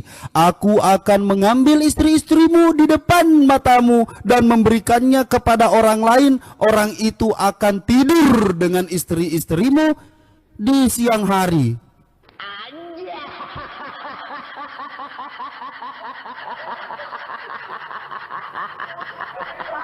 Ajaran Tuhan ini teman-temannya, jangan ketawa, jangan ketawa. Moderator yang ketawa dibisukan. Daniel berapa? Yang Daniel ketawa berapa? dibisukan. Oh, nggak tahu lagi. Astagfirullahaladzim. Lu sampai, ya ampun, gimana sih ini, diskusi apa sih ini? Semua pertanyaanmu saya jawab menunjukkan gitu loh. data. Loh, saya mau lihat. Ternyata nggak tahu. Oh, nggak tahu datanya, nggak tahu bacaan ini. Oh, 2 Samuel 12 nomor 11. Tunjukkan setiap dong. data Saya yang dari tadi fair, Nah, jangan seperti itu. betul. Ketika saya Bukan, bertanya karena sebenarnya Anda saya tidak tunjukkan. Saudara, oke siap. Saudara, sebenarnya mata saya ini bermasalah karena saya tidak pakai kacamata. Dan data-data yang Anda keluarkan itu saya tidak bisa baca. Sejauh ini saya nggak bisa baca. Tapi saya tahu setiap permasalahan yang Anda sampaikan. Dan saya jawab semua hadis-hadis itu. Walaupun Anda tidak mengatakan ini hadis ini hadis ini, saya jawab semuanya. Saya fair, saya catat semuanya. Ini Bung, saya fair, saya catat. Karena saya tahu hadis-hadis itu yang Anda sebutkan. Nomornya juga saya tahu, insya Allah. Nah, ternyata kenapa saya tidak membacakan judulnya? Kenapa saya tidak? Karena saya mau ngetes Anda. Apakah Anda sudah baca ini? Bahwa Tuhan Anda mengajarkan apa? Tuhan Anda berfirman bahwasanya malapetaka akan kutimpakan ke atasmu yang datang dari kaum keluargamu sendiri. Aku akan mengambil istri-istrimu di depan matamu dan memberikannya kepada orang lain. Orang itu akan tidur dengan istri-istrimu di siang hari. Gitu loh. Nggak, maksud saya begini. Maaf saudara, inilah cara saya. Anda membawa ke hadis ini, ke hadis itu. Untuk apa? Untuk menyerang Rasulullah agar apa? Ajarannya begini, ajarannya begitu, ajaran begini. Tetapi ternyata Anda tidak tahu yang harus Anda baca itu, yang harus Anda ketahui. Jadi mungkin kalau Anda tahu semua isi Bible Anda tidak akan pernah menjatuhkan Nabi Muhammad lagi. Saya yakin itu. Silahkan. Baik, saya jawab, saya tahu. Cuma saya akan tunjukkan di sini seperti apa yang jelas. Jangan membuat framing kalau Anda ngomong tunjukin data. Nanti baru kita bantai dengan data juga. Tapi kalau karena kamu punya alasan bahwa mata, pantas saja dari tadi menjawab lewat ChatGPT aja ini. Mengkibah ini hibah, jelas-jelas hibah. Makanya ya kalau emang sudah seperti ini hibah aja, Anda nggak ngerti kok namanya meminang lagi. Ya, kalau hal seperti ini hibah saja, orang hukum pun tahu hibah ini adalah pemberian dengan cuma-cuma, sukarela. Makanya kita nggak nyambung ketika diskusi kalau udah alasan seperti ini. Itu peringatan Tuhan, ya. Yang tadi kau baca itu kita mengetahui bahwa itu peringatan Tuhan. Ya, makanya saya mau baca itu kepada siapa? Kepada, kalau itu bagian dari peringatan Tuhan kepada siapa, itu yang saya mau sampaikan. Supaya jangan sampai saya salah. Jadi itu bukan perintah Tuhan di dalam kehidupan orang Kristen, di dalam kehidupan yang namanya setiap hari kita lakukan. Tidak pernah ada hal seperti itu. Ya, saya pastikan bahwa tidak pernah ada yang namanya di dalam Alkitab mengajarkan untuk hal seperti itu. Tetapi itu peringatan, sama seperti ketika Raja Daud diperingatkan oleh Yosua ya. Dari Yoel kalau nggak salah, bahwa kalau seandainya dia mengaku dosa, maka akan menaruh segala sesuatu hukuman atas dia. Jadi nggak pernah ada, itu firman Tuhan yang nyata. Jangan kamu mau enak saja ngomong.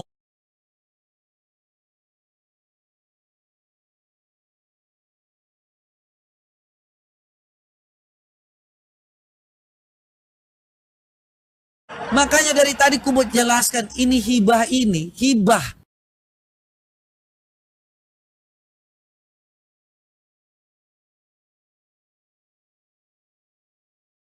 Bukan hikmah.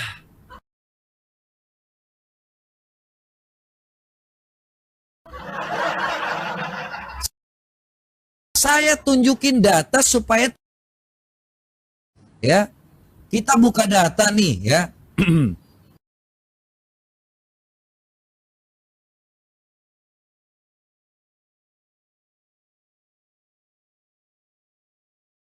Jadi kalau dibilang bahwa tadi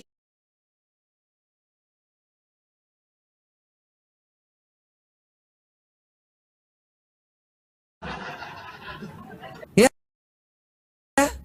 ini tidak ada penodaan agama, tidak ada. Ketika ada seorang pria kawin dengan kambing, ya tidak ada dibilang oh ini harus diobati, tidak ada. Dan dari tadi yang kau sampaikan itu saya tidak pernah melihat ada data yang bahwa kalau seandainya lu kawin dengan kambing, terus nanti disuruh untuk yang jadi yang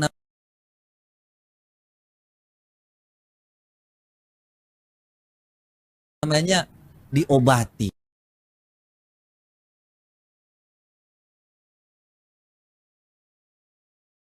Diobati pakai apa? Minum kencing. Tapi diobati itu hukum haji. Barang siapa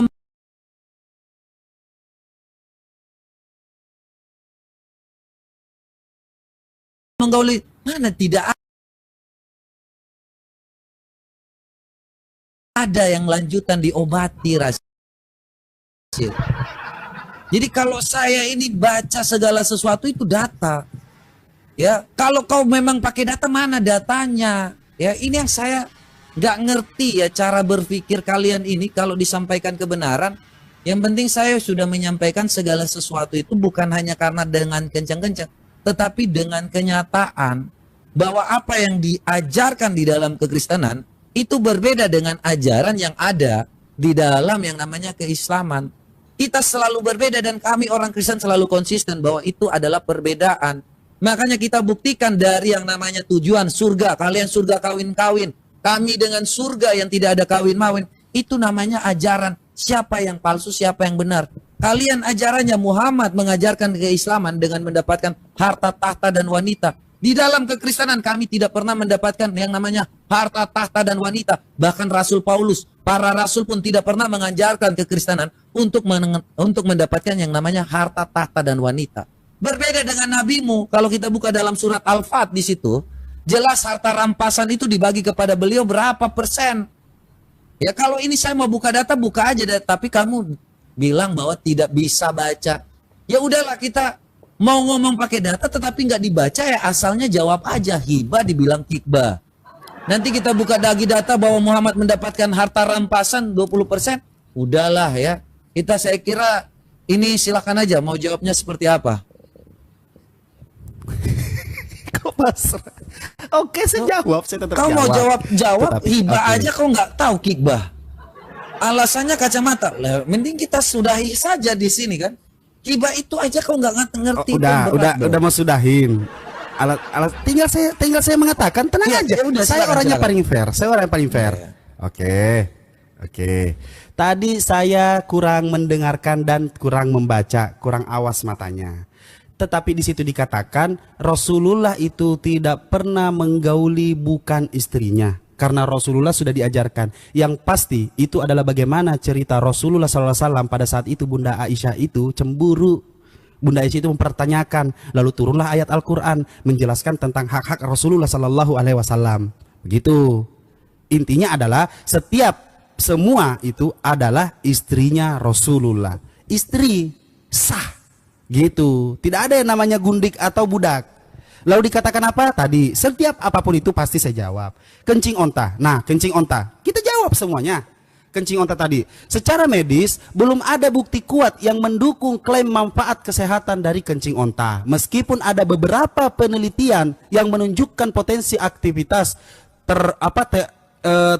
terapeutik. Beberapa penelitian awal menunjukkan bahwa kencing onta memiliki sifat anti kanker, antibakteri, dan antivirus. Di mana kencing onta itu juga bukan langsung diminum tok kencing ontanya, bukan. Tetapi kencing ontanya itu dicampur susu. Begitu. Kencing ontanya itu dicampur susu, bukan langsung kencing ontanya semua diminum atau apa segala macam. Bukan. Nggak langsung kayak begitu. Nah kalau ada yang mau silahkan, kalau gua sih ogah, kan begitu. Tapi itu bukan anjuran yang wajib, itu bukan anjuran yang harus, itu bukan anjuran, bukan. itu adalah dulu ilmu medis. Bagaimana pada saat itu. Kalau sekarang udah ada obat-obatannya, nggak perlu ngapain lagi minum kencing onta.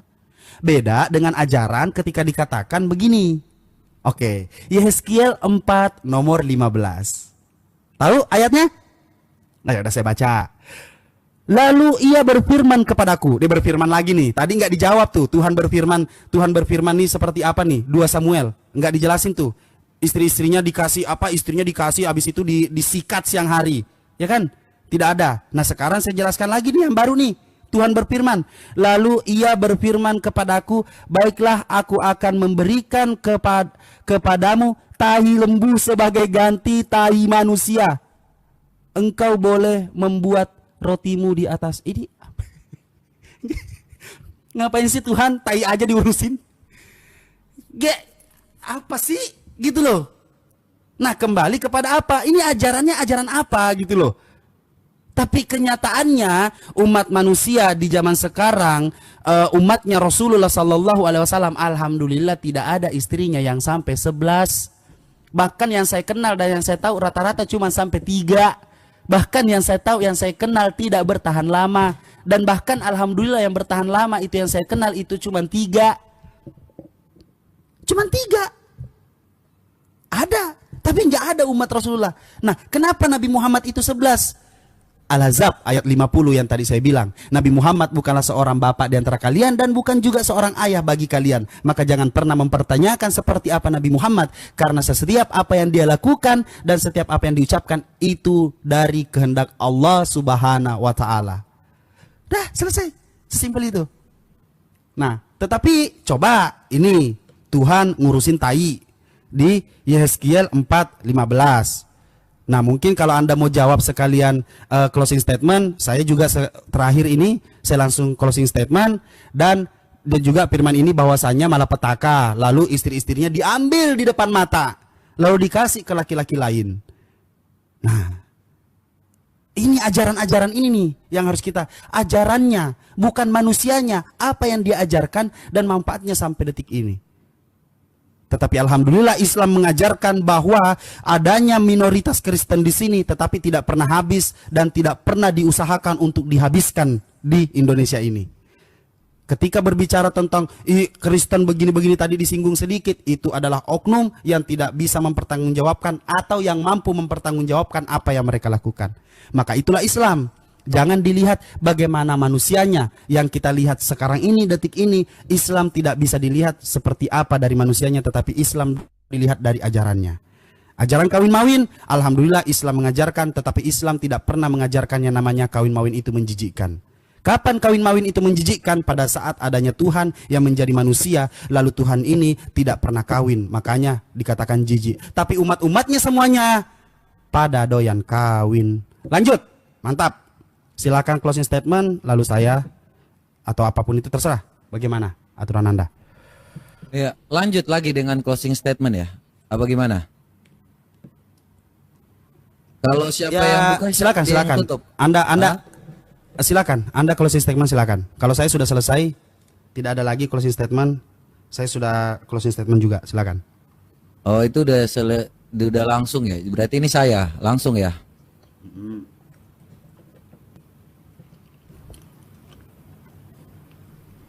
Iya, kalau kita baca dalam Yehezkiel tadi, kita langsung aja ya.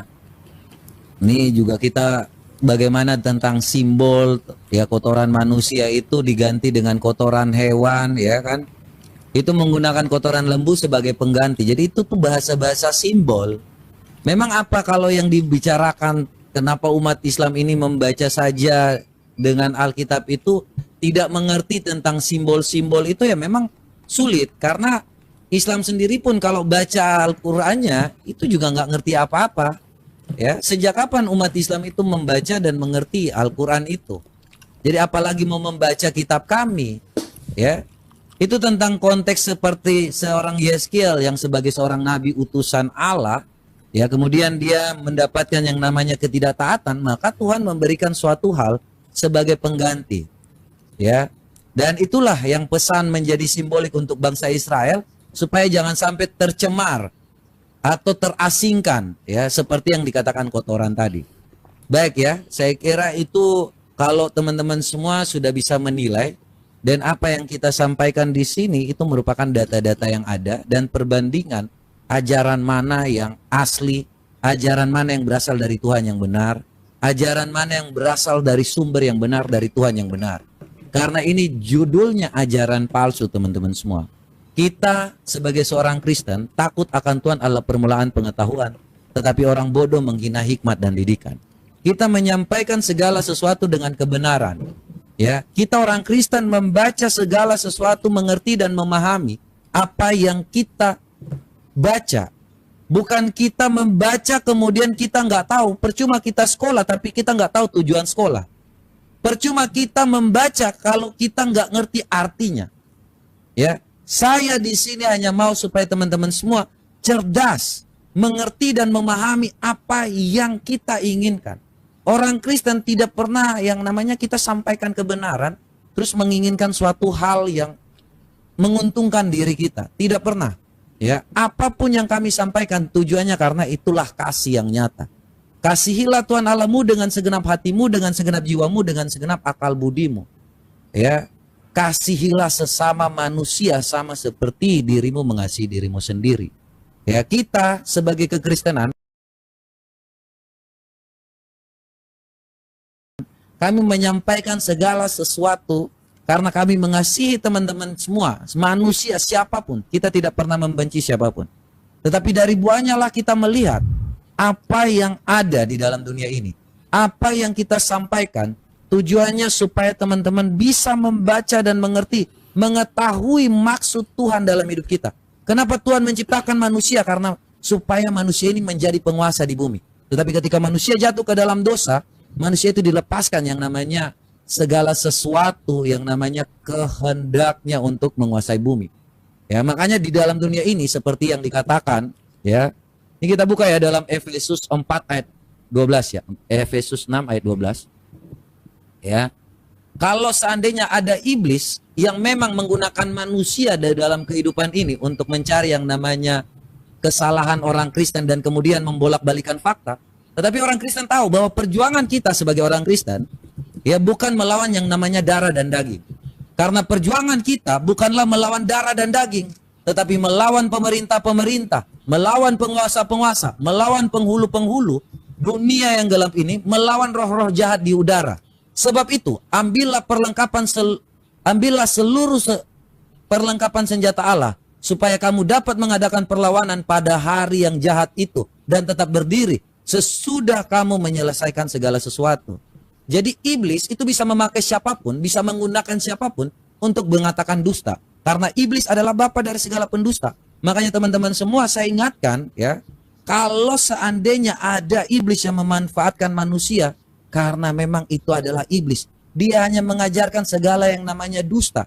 Dan iblis tahu tentang kelemahan manusia, yaitu daging. Roh itu penurut tetapi daging itu lemah. Makanya iblis memanfaatkan segala sesuatu yang namanya menakuti manusia, meneror manusia. Lu jangan sampai seperti ini, digeruduk, di ini. Kita sudah tahu bahwa kita akan dikucilkan, bahkan akan dibunuh suatu saat nanti. Ya, kita percaya bahwa Tuhan Yesus akan memberkati teman-teman semua yang percaya kepadanya. Barang siapa yang percaya kepadanya tidak binasa, melainkan beroleh hidup yang kekal. Terima kasih mungkin buat teman-teman semua. Tuhan Yesus berkati selalu. Oke. Terima kasih. Ini udah ya.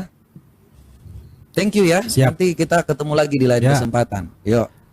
Thanks bro ya. Kita diskusi ini tidak untuk menimbulkan yang namanya suatu kebencian ya, tetapi namanya perdebatan untuk mencari kebenaran itu. Oke ya. Thank you bro. Ya, thank you, sama-sama. Jadi itu ya teman-teman, mungkin karena penutupannya seperti itu ya udah ya, karena cepat aja.